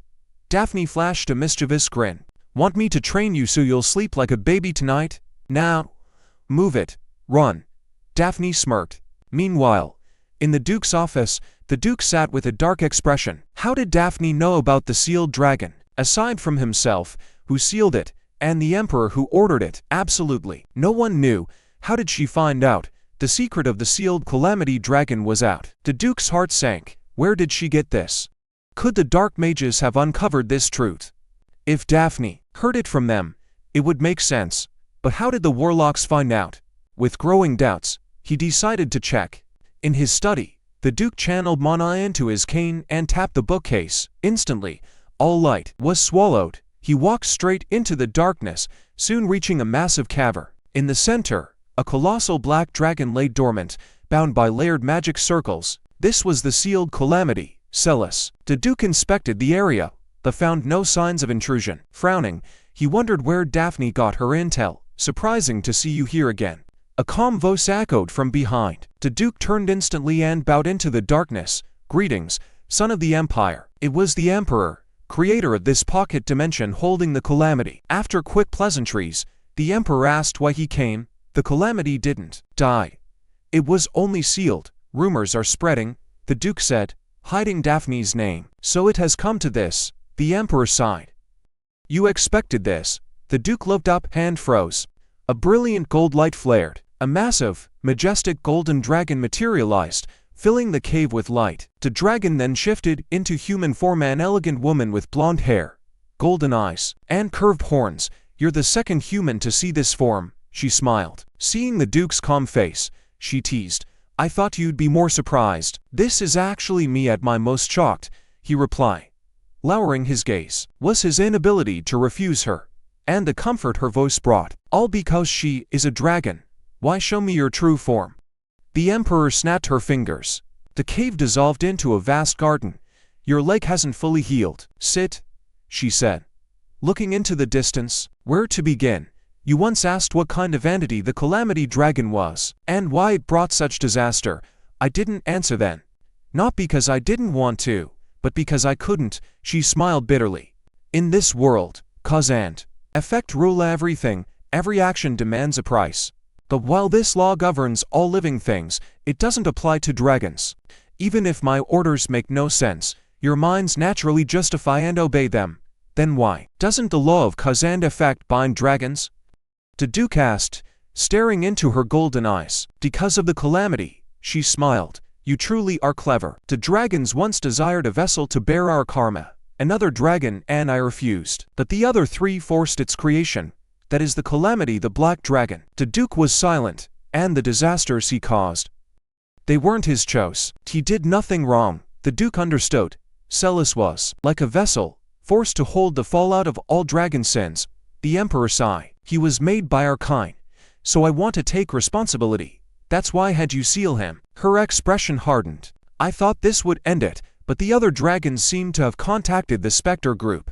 That's how the Dark Mages know the Calamity is merely sealed." The Duke finally got it. The other 3 dragons had opposed the Emperor to protect themselves. They were using humans again. She looked him dead in the eye. "Tell me, Duke, can you kill a dragon?" Meanwhile, Daphne stared at a newspaper, scowling. The subjugation force had clashed with Dark Mages at the mine. 13 injured, 0 dead. "Teddy, you useless slacker. I told you to protect them, and 13 still got hurt." Her eyes scanned the mention of the Spectre organization. Well, at least their name is out there now. Once people realize these Dark Mages are organized, public scrutiny will spike. Fools will definitely start sticking their noses in. Daphne sighed. She should be hunting them down right now. But the Duke kept tying her hands. He banned her from investigating and ordered her to rest. "What's the point of resting?" "I'm already fine, right, subordinate?" she asked, looking at Briza, who was on the floor struggling with push-ups. Briza wanted to cry. Why was she subjecting herself to this torture? She had finally become Daphne's follower, only to be welcomed by endless, brutal physical drills. After another grueling day, Daphne told Briza to summon a spirit. Briza hesitated. "I want to, but ever since I got to the Duke's estate, the spirits won't answer me. They always did at home." But Daphne knew the truth. Spirits are incredibly sensitive. Any spirit sensing her powerful presence would hide, unless it was a high-tier spirit. For Briza, who could only call weak ones, it was impossible. With your current mana, you can't summon them yet. That's why you need to build stamina. Briza wanted to cry. This intense training was killing her. Just then, Ares walked into the yard. "I heard you were here," he said. Looking around, his gaze landed on Briza, and he frowned. "Who's this? Why are you clinging to Daphne?" "Hello, I'm..." Before Briza could finish, Ares cut her off. "Not interested. Get out, sausage head." Briza gaped, thinking she misheard. Sausage head, the second son of House Atchison, was so incredibly rude. But since Daphne stayed quiet, Briza wondered if this was a test to see how she handled conflict. Smiling politely again, she said, "Pardon me, but I'm not leaving. As Lady Daphne's first follower, staying by her side is my duty." Ares scowled and whipped around to face her. "Hey, Daphne, what is this? Your first follower should have been me." Just like that, they bickered over who was number 1. It escalated so fast they almost came to blows, until the maid, Annie, arrived. "Snack time, my lady. You can share with the young master and your friend." Daphne, holding a sandwich, paused. Friend. Who was her friend? The concept was foreign. In her long life, only Beldio fit that description. "Why, Lady Brizo, of course." Annie smiled. "Don't be shy. Just seeing you invite. Having friends over would make me so happy. Why not go out for a walk with them today, my lady?" Daphne was confused. "But didn't the Duke say I need to rest and can't leave?" "It is fine. The doctor already said you are fully recovered. Besides, if you go with a new friend, going out together, the Duke will definitely allow it." Finally, a chance to go outside. Daphne's eyes lit up. "Go tell him right now that I am leaving." Just as predicted, getting permission went surprisingly smoothly. Hearing that she could go out alone with Daphne, Brisha, who was currently locked in a fierce duel with Iris. Brisha, who was fighting Iris, was instantly overcome with excitement. "A private date with Lady Daphne. This is amazing. But I look like an absolute mess right now. Please wait for me. I will rush home and clean up immediately." Daphne agreed to meet her at the Imperial Library and set off first. She set off first, but to her surprise, the Knight Commander, Lloyd, followed her. "What are you doing here? A lady naturally needs protection when she goes out." Daphne was left speechless. She soon arrived at the massive Imperial Library in the center of the capital. Thanks to the Emperor strictly promoting public education, both nobles and commoners could enter freely. The library housed hundreds of thousands of books, with towering bookshelves reaching all the way to the dome in a magnificent display. Daphne nodded in approval. Although that emperor had once ordered her execution, this particular policy was actually worthy of praise. He allowed. She made Loy wait in the main lobby while she wandered back and forth through the massive bookshelves. There was only one book she was looking for: The Birth of the Black Mage. To truly defeat them in her current condition, she needed more information. After searching for a long time, she finally spotted her target, but it was placed too high, and she could not reach it at all. Just as she was about to quietly use magic to grab it, a pale, bony hand reached out and pulled the book down first. "Long time no see, Lord Cyrus. Were you waiting for me?" Daphne froze in shock. It was actually the great sage. "Why are you here? Wait. Since you can appear, does that mean this damn curse is finally over? You are indeed extraordinarily clever."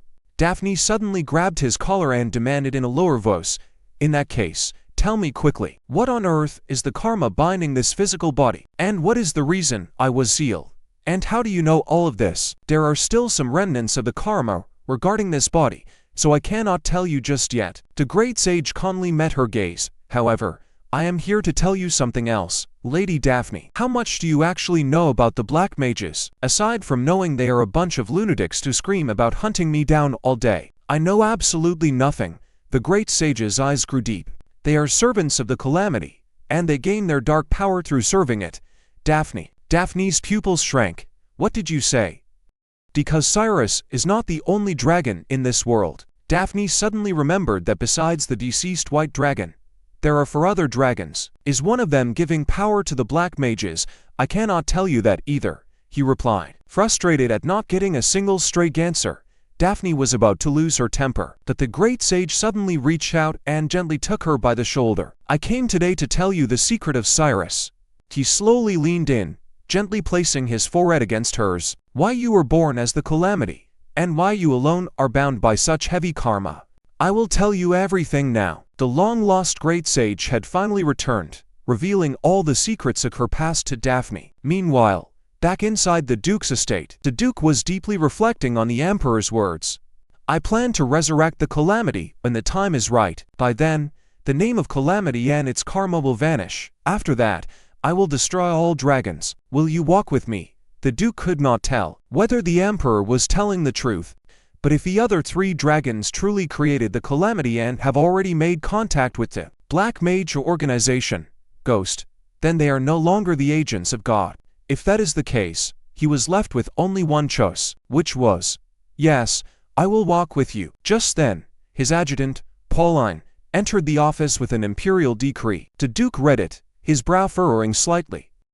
"His Majesty wants to establish a hero training camp." Pauline was stunned and quickly took the decree to read it herself. "Recruiting children and teenagers, regardless of their status, to train a second generation of heroes." What on earth does this mean?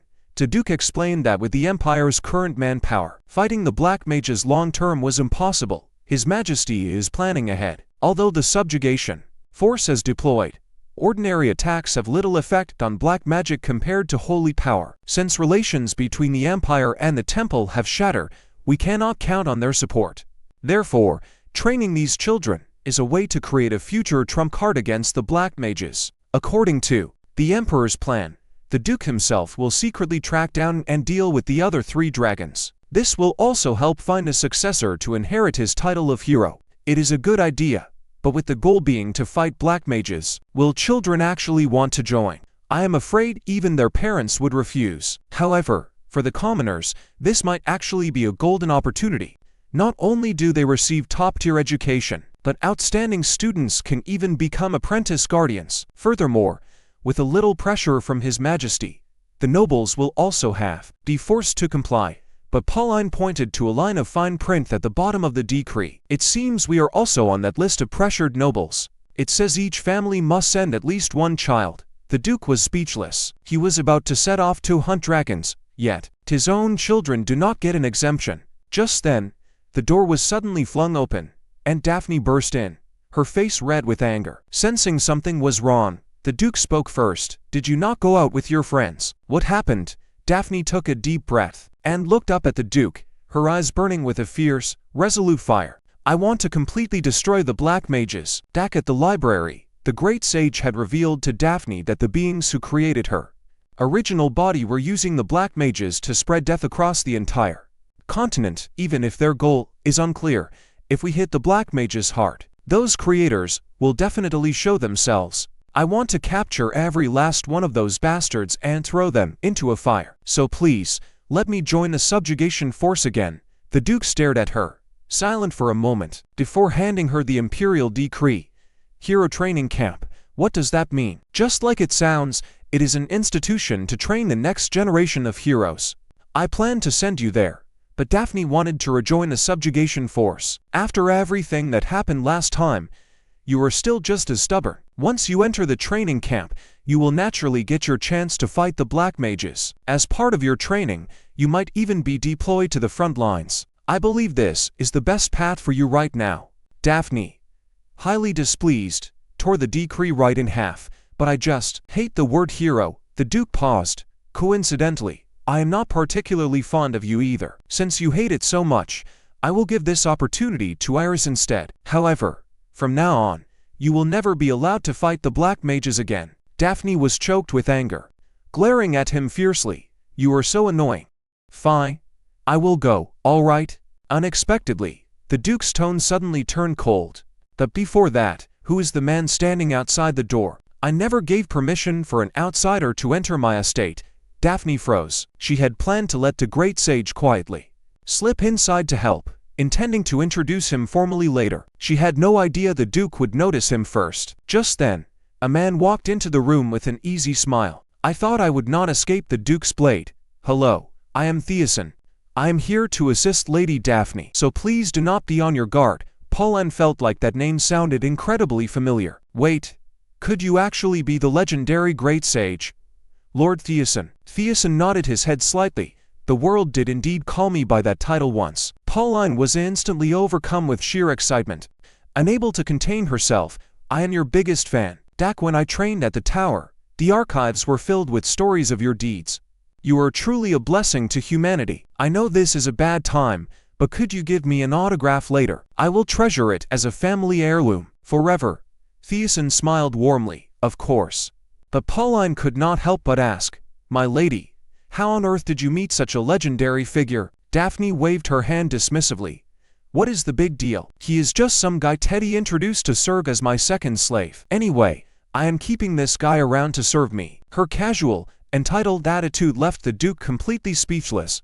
"Are you actually asking for my permission right now?" Daphne smirked, flashing a bright, mischievous smile. "Of course. And you will be paying for his living expenses. If you need anything, feel free to order him around. Do not be polite with me." At only 5 years old, Daphne was about to be sent to the hero training camp by the Duke.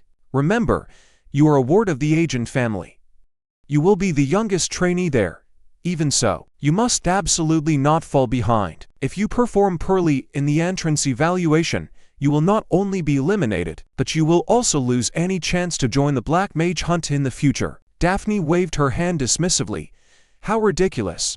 How could I ever lose to such mediocre runts? Even with my current strength, beating them all up would be incredibly easy. You are too arrogant." "This is not arrogance, it is absolute confidence in my power." Daphne changed the subject, taking the opportunity to set a condition. "Since you say I represent the family, learning matching swordplay is only fair. We still have over a month. Hurry up and teach me the second and third forms of the Galaxy Sword." Style. The Duke was speechless for a moment, then suddenly reached out and pinched Daphne's chubby cheek. "Why did you pinch me? I am telling you to wake up. You haven't even mastered the first form properly. And you are already dreaming of learning the second and third." Daphne glared at him defiantly. "I can do it. Before long, I am definitely going to punch you right in the face." Hearing this wild declaration, the Duke laughed instead of getting angry. "Since you are so confident, I will test your first form tomorrow. If you do not pass, any further lessons are completely off the table." Daphne stormed off to the training ground in a huff, cursing how annoying the Duke was. However, her anger was soon drowned out by deeper thoughts. Her conversation with the great sage, Thiessen, had revealed the truth of her existence. As the Dragon of Calamity, Cyrus, the reason she was different from the other dragons, surviving with a cursed reputation and facing constant persecution, was because she had been created for one cruel purpose.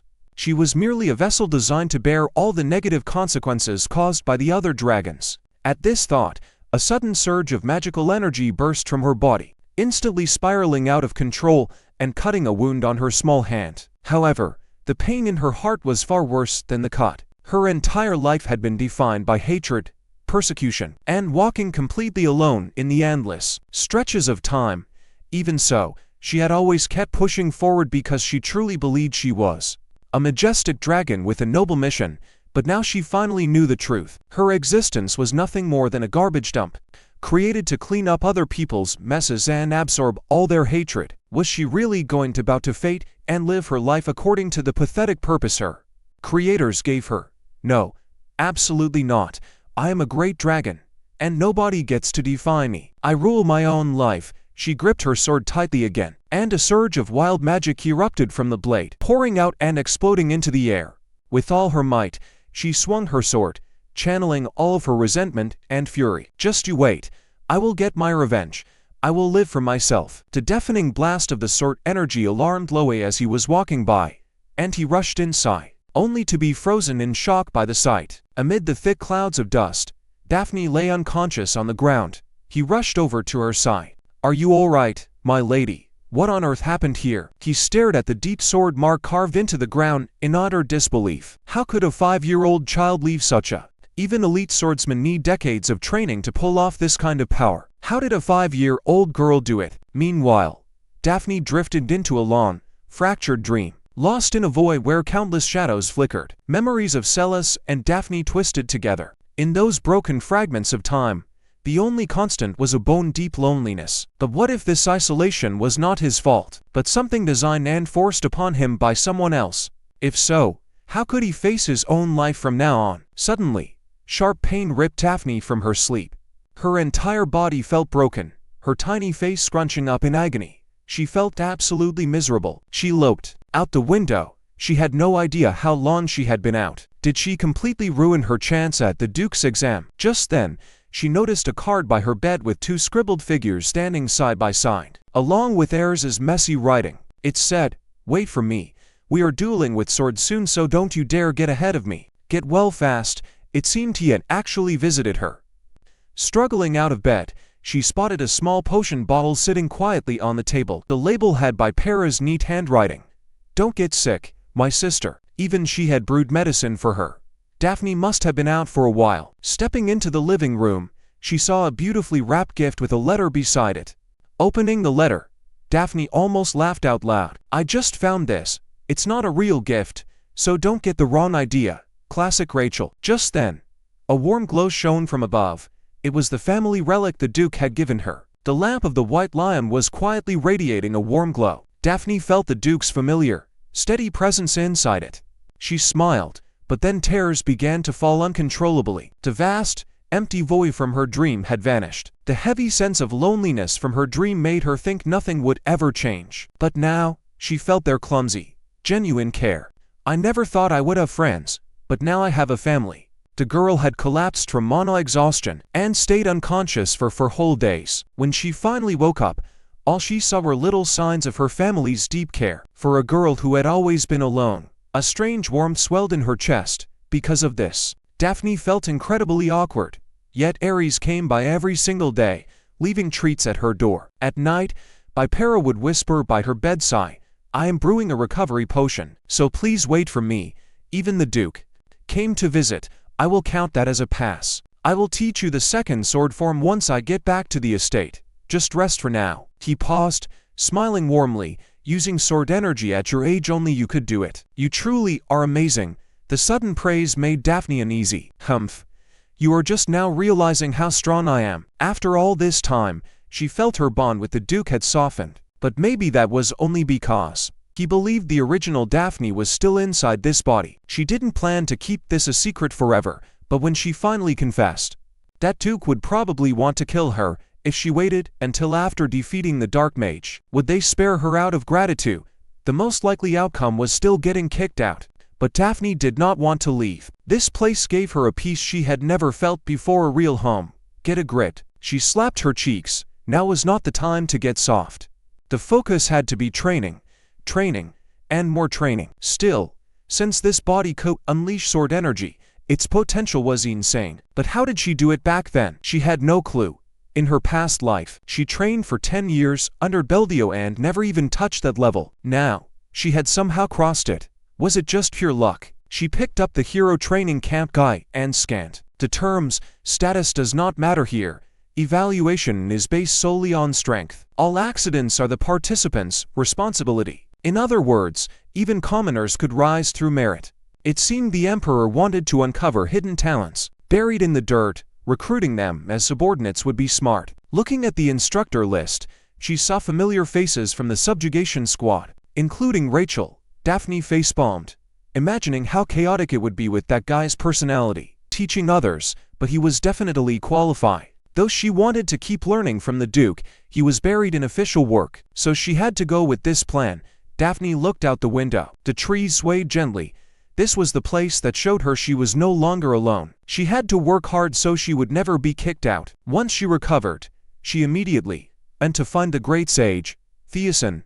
Morning, Lady Daphne. You look much better than when you collapsed from that mana rampage. Cut the crap, I need your help. Daphne got straight to the point. Tell me how to break the curse on this body. You mean the black butterfly disease? That ticking time bomb of a curse, I know how, but it is impossible right now, Theosin said. High-level curses like the black butterfly disease were bound to the caster's life force. You had to completely erase that power to lift it. Meaning, the caster must die, that the person who cursed me is already dead, Daphne said. Theosin shook his head. Even if a dark mage dies, their power doesn't vanish. It enters another space, and gets absorbed by a new dark mage. The power just cycles. So you are saying someone inherited the caster's strength, which is why my curse is still active. Exactly. And anyone who can inherit that power is likely the leader of the ghost organization. So, keep pushing. Daphne smiled. Not just me. You are helping too. I don't need you to fight dark mages with me, just teach me magic. Theosin was stunned. But you used sword energy last time. Why not focus on that? It hasn't worked since then, and I don't know how to trigger it. That is why I want to learn magic first. But Theosin had conditions. Even so, why should I help? Sages don't work for free. Daphne was ready. Did you not say you wanted to see inside my space? Theosin went silent for a moment. What do you need me to do then? I can only cast 3-star spells, which won't be very strong. Theosin sweated. Who told you that? 3-star magic is incredibly powerful. Then he realized she was still using dragon standards to judge human strength. So, let us start by learning how humans use 3-star magic. At only 5 years old, the girl had unleashed incredible sword energy. That power mysteriously vanished. To get even stronger, she asked the great sage, Theosin, to teach her magic. Two flames rose from his hands. One was a regular fireball. The other was highly condensed mana. Can you spot the difference? Daphne studied the left one. The mana in that one is tight and dense. It holds way more power. You can actually tell. Under his guidance, Daphne closed her eyes, focused on the mana inside her, and carefully channeled it into her palm. Soon, a dancing fireball appeared. Look, I did it. Theosin clapped. Impressive. Now, try making 10 at once. Daphne's smile froze. A single fireball had limited power, but if she could control multiple, she could cast multiple. It would rival high tier magic. Theosin smirked. What? Is that too hard for you? Daphne's competitive spirit flared instantly. Don't look down on me. I can do anything. Pushing her limits, she conjured 6 flickering fireballs, her tiny face turning pale. Well done. This is incredible for a first try. Theosin had expected 3 or 4 at most, but her sensitivity to mana was unreal. Her control was astonishing, truly dragon-like. Just then, Ares and Loi walked in and froze. Daphne, how are you casting magic? Normally, there are 2 ways to use mana. Mages build a mana circle in their heart to store and release it, while knights circulate it to strengthen their bodies. That's why mages are physically weaker, and knights cannot cast spells. Yet Daphne was clearly using magic. Didn't she use sword energy before? Does she know how to do both? Ares' shocked shout left Daphne speechless. Theosin slapped his forehead. Oh, right. Humans have different training paths. You mentioned you built your own mana container, right? Honestly, that is extremely inefficient for humans. Daphne's face went dark. What did you say? It requires forcing mana to expand, making it hard to control spells or strengthen the body. Daphne felt dizzy. She grabbed his face and roared. Why didn't you say so earlier? Is it too late to fix? You did not ask, he pulled away and quickly added, but if you want to be a magic swordsman, this actually works. It is inefficient, but you can use both sword energy and magic. A few humans have done it, though the last magic swordsman lived 100 years ago. But you are not normal, so you can easily do it. Daphne instantly pictured herself defeating the Duke. Awesome, I will become a magic swordsman. Fully pumped, she announced, I will learn swordplay from the Duke and magic from this guy. Once I am the strongest magic swordsman, I will wipe out those dark mages. Trust me. Admiration filled their eyes. It is an honor to serve someone so great. I will work harder too. Thiessen whispered, but I can't guarantee success. Daphne smirked. What are you talking about? Since the great me decided on it, success is a given. Meanwhile, at the Duke's estate, the Count complained. A hero training camp. Ridiculous. The title of hero requires great achievements, and they must be noble. How can our kids compete with commoners? Duke Brown nodded. I have no idea what His Majesty is thinking either. He looked toward the blonde man in the corner. Are you the Fox Beastman? Domit? I hear you are brilliant, and the Count highly praises you. You flatter me. After failing to trick Daphne into joining the raid, Domit cut off his own tail to beg for forgiveness, winning back the Count's trust. A fox tail is a priceless treasure.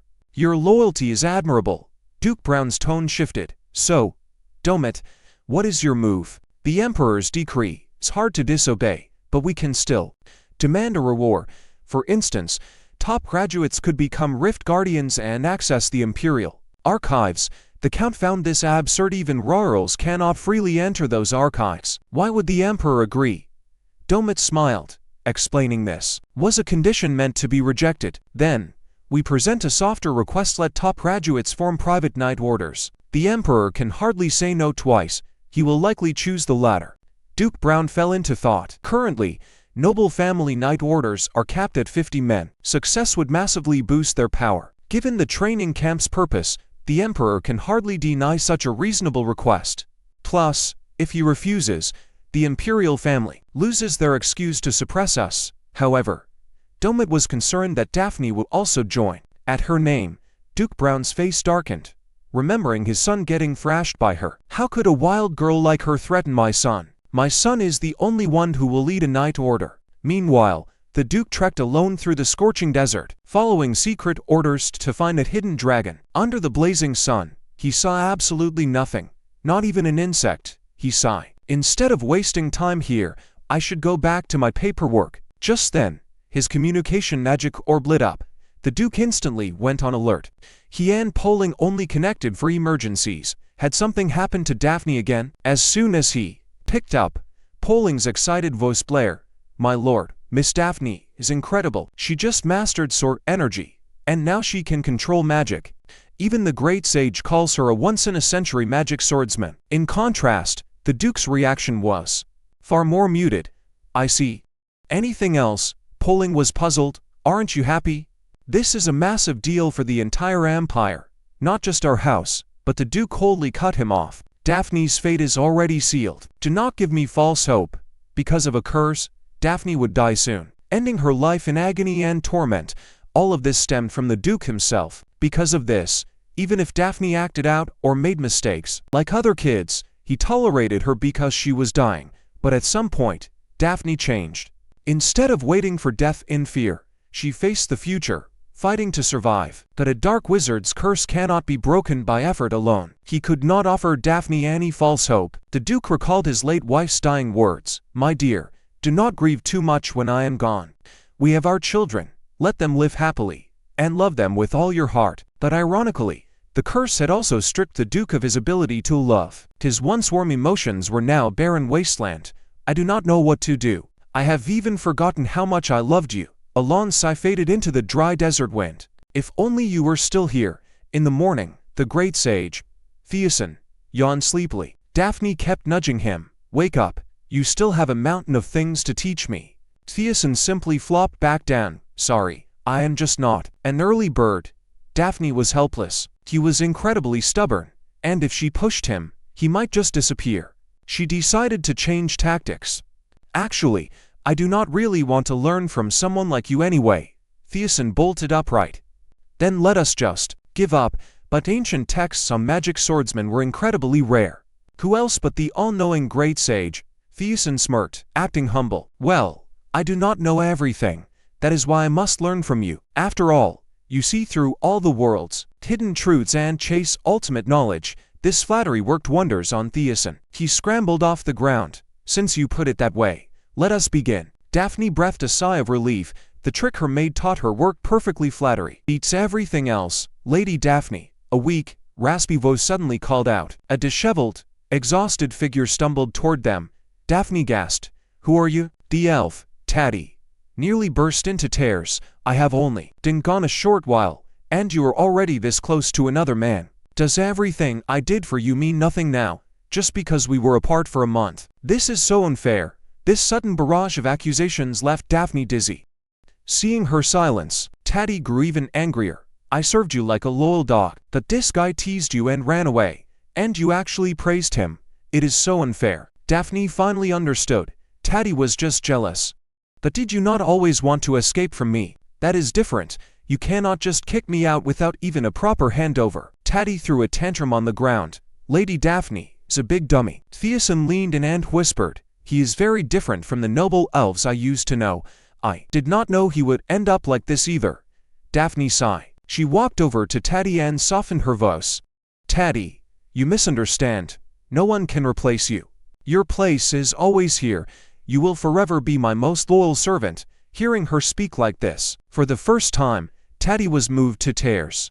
Meanwhile, Thiessen could not comprehend how a high elf could love being enslaved so much. After a few days of training, Daphne swung her sword, unleashing a crimson flame, successfully blending magic with her swordplay. I finally did it. At this rate, her power would surge. However, this intense training had already pushed her body past its limits, but she kept gritting her teeth and pushing through. Stop! A deep, cold voice called out from behind. The Duke stood at the edge of the field, frowning. In your current state, you will faint again soon. Daphne did not even look back. I know my body best. This is nothing. Staring at her back, the Duke could not help but ask. I really do not understand. Why are you pushing yourself so hard? Daphne froze. It was to take revenge on the dark wizards and the dragons.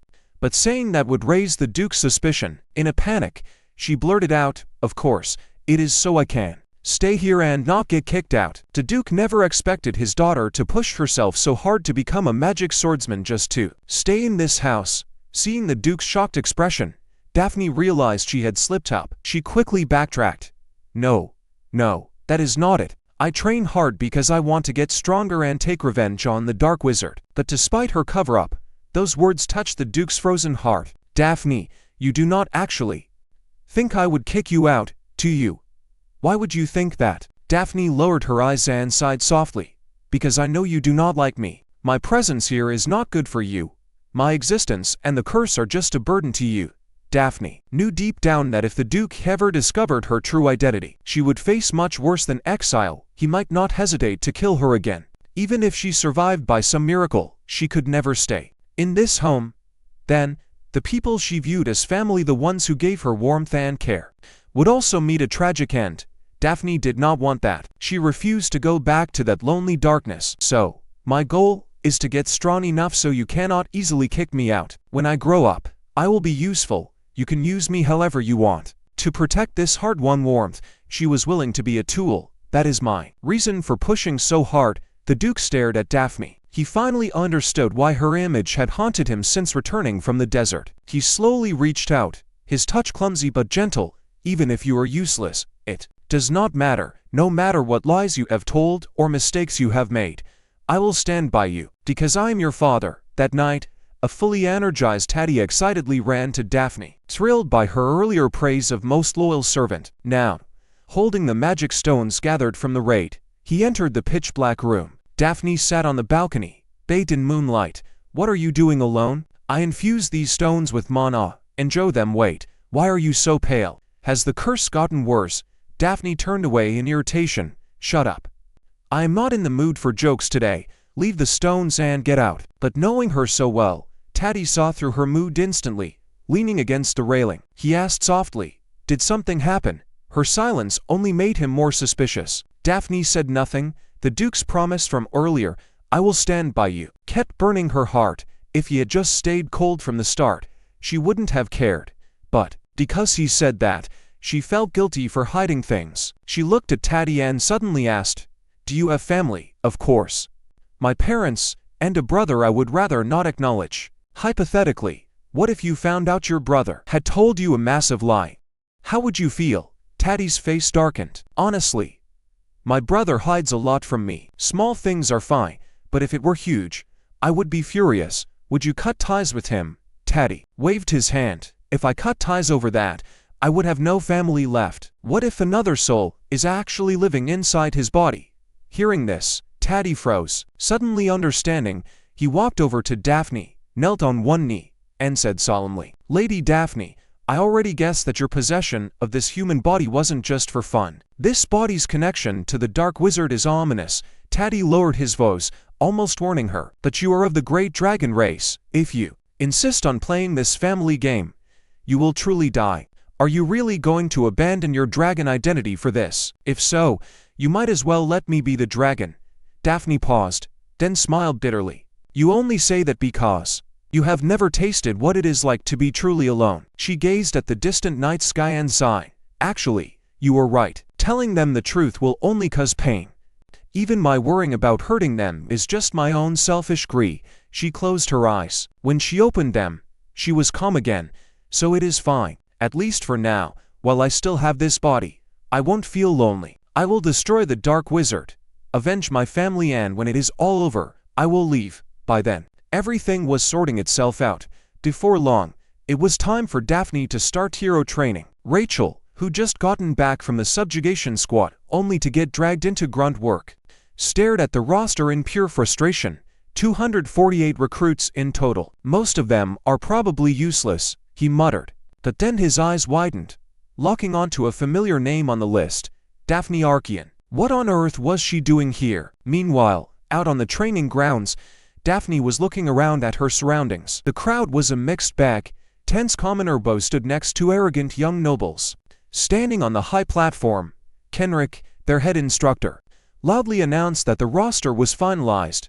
The entrance exam was starting right now. "Pass, and you move on. Fail, and you're out. The first test begins now, everyone. Hit the dirt." The sudden order left the pampered noble kids frozen in shock, but the commoner children instinctively obey. Dropping down without a second thought, they dropped to the ground, rolling and crawling as ordered. Meanwhile, the wealthy kids stood there helplessly, too proud to swallow their pride for such an undignified drill. Kenrick's gaze swept over the crowd. Anyone who didn't move is disqualified. But Daphne, despite her noble status, was different. Her smooth, rapid movements left everyone staring in disbelief. She had zero ego about getting dirty. Compared to the torment Beltio had put her through, this was nothing. As for the failed nobles, they were furious. "What does this even prove? We were just caught off guard," they whined. Kenrick met their complaints with a freezing glare. "Tell me, do the phantoms warn you before they strike? Will you use that same excuse with them?" Just like that, the crowd shrank to 114.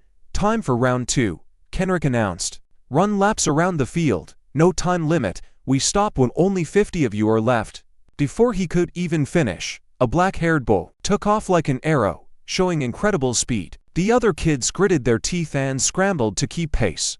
But Daphne stayed completely relaxed, pacing herself at the very back. It didn't take long for some kids to start collapsing onto the dirt. A commoner boy named Bernie was drenched in sweat, his legs shaking violently. Yet he kept pushing forward. "I can't quit now," he told himself. "My mom is counting on me." Just as his vision blurred and his knees buckled, a firm hand caught him from behind. "You all right?" Daphne asked. "If you're going to crash, at least protect yourself." Bernie stared at her, dazed. She seemed to be the youngest recruit here, yet her breathing was perfectly steady. Her calm demeanor felt completely out of place in this grueling run. "There are only a few spots left, so hang in there," Daphne said. With that, she picked up her pace and glided ahead. Bernie watched her go, took a deep breath, clenched his fists, and forced his legs to move. Finally, Kenrick's voice rang out. 50 left. "Great job, everyone," Kenrick said.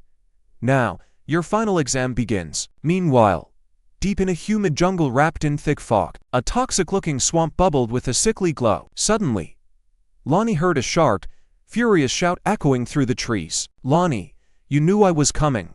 Why did you put giant gators in the swamp just to torture me?" A blue-haired woman slammed a massive reptile onto the ground, glaring at Lonnie. "What are you talking about, Artes?" Lonnie replied. "Gators live in swamps." "Oh, really? Gators live in rivers. This swamp of yours is filled with deadly poison. No normal beast could survive here." Lonnie chuckled. "Relax," she said. "That one is just a test subject that adapted to the venom. Anyway, what brings you out here? Did Harry not come with you?" Hearing that name, the blue dragon, Artes, scowled. "I couldn't find him. I'll just wait for him to crawl out himself." He paused, his tone shifting. "By the way, the phantoms contacted me recently. Remember the cursed hero's daughter? You know, the daughter of that priestess you hate." Lonnie's relaxed movements froze. "Alice? Of course, I remember. That wretched woman cost me an eye.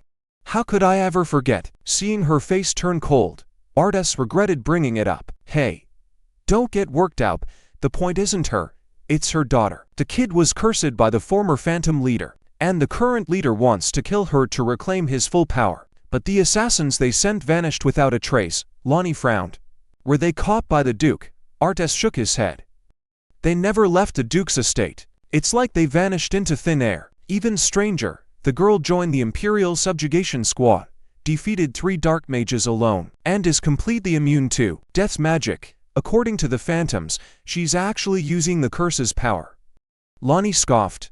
"Impossible. That curse is like an iron chain locked around the body. There's way she can use it." "Exactly," Artes agreed. "It makes no sense." Lonnie tapped her fingers on the table, a dark glint in her eyes. "Well, if she's Alice's daughter, maybe I should pay her a little visit." Meanwhile, the selection for the first hero training camp was brutal. After just 2 tests, the 248 recruits were whittled down to 50. Looking at the exhausted kids collapsed on the ground, Kenrick wore a cruel smirk. "Your final test," he declared, "is mock combat." The commoner kids panicked. "Combat? We don't even know how to use a sword." Across the field, the noble kids sneered. "A bunch of peasants. Let's show them what real swordsmanship looks like." Before they could boast further, Kenrick cut them off. "Mock combat will not involve weapons. It is a pure test of physical strength. If your knee touches the ground, you are out. You can team up, and you can run, but you cannot leave the field. We stop at 30. Begin."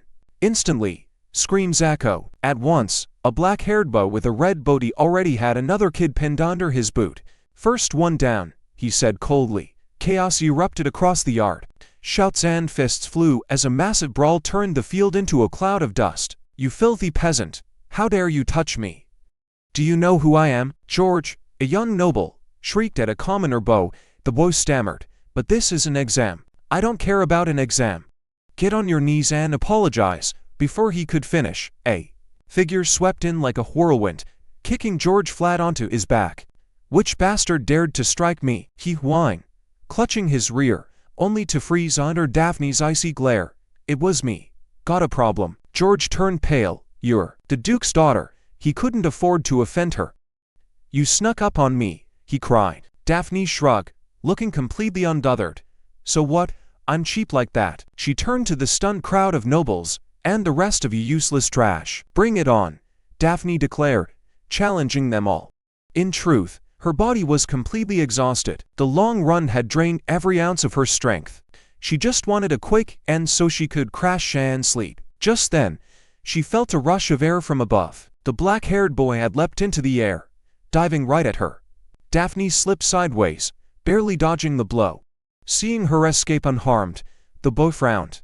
"Number 3, what a shame." He readied his stance again, radiating killing intent. "I won't hold back this time." Daphne recognized him. He was the one who started the fight in every single round. Facing his relentless storm of punches, Daphne dodged effortlessly, still looking completely relaxed. "Nice moves, but you're a long way off," she teased. Furious, the bow swung harder. "You high and mighty nobles never treat us like actual humans." Daphne paused. "What did you say? Looking down on us like we're garbage? Stomping on our dignity, does that make you feel good?" His face twisted in rage. "If you guys get disqualified, You can just go home and live in luxury. But this is our only shot at changing our lives. Why are you stealing our hope? Daphne looked quietly at the furious boy. His clothes were ragged, his eyes full of resentment. He had clearly suffered under the nobility. But why target me? Did I ever pick on you? Daphne didn't strike back. She simply kept stepping away. Kid, I won't pretend I know what you've been through. But let me tell you one thing. You aren't the only one desperate to win. Instead of calming down, the boy's eyes burned with an even deeper rage. What could someone like you, who is everything, possibly want? Stop pretending you understand me. Do you think I don't know your tricks? Realizing talking was useless, Daphne decided to let her fists do the talking. Landing a heavy punch right on his nose, the boy slammed onto his back, blood pouring from his face. Before he could recover, Daphne's cold voice echoed in his ear. Awake now. You don't know me, and I don't care to know you, but stop taking your anger out on me. Right then, the final whistle blew. The boy gasped, realizing that only 30 recruits were left standing. You passed, Daphne said. No reason to hate me anymore, right? But the boy couldn't feel happy. He knew deep down that the only reason he survived was because Daphne had held back at the end. Next time we meet, I'll give you a real fight. Good job today, and good luck. Watching her walk away, the boy clenched his jaw. A bitter sense of humiliation from receiving a noble's pity washed over him. But deep beneath that sting, a new spark ignited. Just you wait. Next time, I'm going to win. Meanwhile, a shabby carriage rattled along a bumpy road. 30 exhausted kids were crammed inside. The noble children wore expressions of utter disgust, as if sharing a ride with commoners was an absolute insult to their noble blood. Yet Daphne lay splayed out in the very center of the carriage, completely asleep without a care in the world. The others stared at her, dumbfounded. How can she sleep like that? She is completely different from what I imagined. Did you see her kick George into tomorrow? It was too fast to even see. I thought she was supposed to be weak and sickly. Was that just a rumor? She really is the hero's daughter. Still, she's in a different league. The papers said she stopped a dark magic terror attack. She probably be #1 in training. What's the big deal? A girl in the corner interrupted, her dark eyes glaring at the sleeping Daphne. So what if she has noble blood? When it comes down to it, she's nothing but a notorious villain. Because of her brilliant performance in the trials, the 5-year-old Daphne was widely recognized as the top recruit. But with that came intense jealousy. She's just a spoiled bully. If it wasn't for her Duke father backing her up, she'd be treated like trash.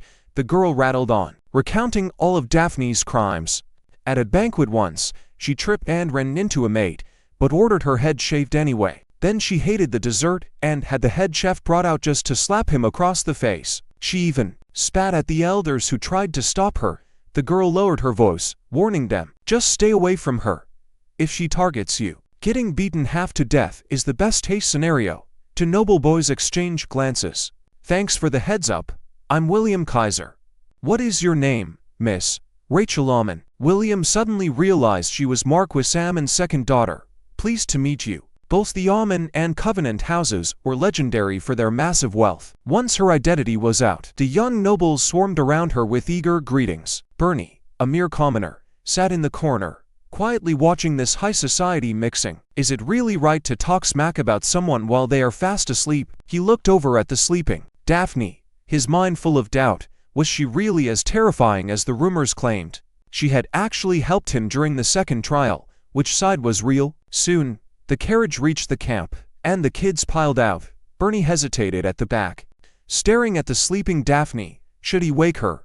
Rachel's warning flashed through his mind, but surely she wasn't that savage. He reached out and gently nudged her shoulder. Hey, wake up. But the second his fingertips brushed her, a fist smashed directly into his face. How dare a mere elf rebel? Daphne bolted upright, yelling, before her brain fully caught up. She blinked at Bernie, who was sprawled on the floor, and leaned in. Aren't you that kid with the awful stamina? Why are you lying there? Bernie groaned in agony, utterly regretting ignoring Rachel's warning. Daphne spotted his rapidly swelling cheek and instantly flared up. You actually got beat up. Which jerk did this? Tell me, and I'll teach him a lesson. When Bernie's shaking finger slowly pointed right at her, Daphne froze. Oh, wait, did I do that? My bad. My bad. I have terrible sleeping habits. Seeing Bernie tearfully holding a knocked-out tooth, Daphne patted his shoulder. Don't worry, I'll get that too fixed. I know an elf with great medical skills. Hearing the word elf, Bernie's eyes lit up. Ignoring the pain, he eagerly asked, is it a forest elf? Could you introduce them to my mom? She's been sick forever. The local doctors can't find the cause, and we can't afford city specialists. Daphne was stunned that his first thought was of his mother. She reached out her hand. You really are a diamond in the rough. Starting today, you are my number 3 subordinate. I like kind people, and good karma pays off, right? Bernie didn't quite get what she meant, but he squeezed her hand, genuinely believing she was a wonderful person. Just ahead, a massive, ancient building loomed. This was the Royal Hero Training Camp. But the moment the kids stepped inside, their excitement died. The interior was decaying and ruined, like an abandoned haunted house. Is this really the dormitory? Or is this some kind of scam? As they whispered, Nike, the guardian, stepped onto the field.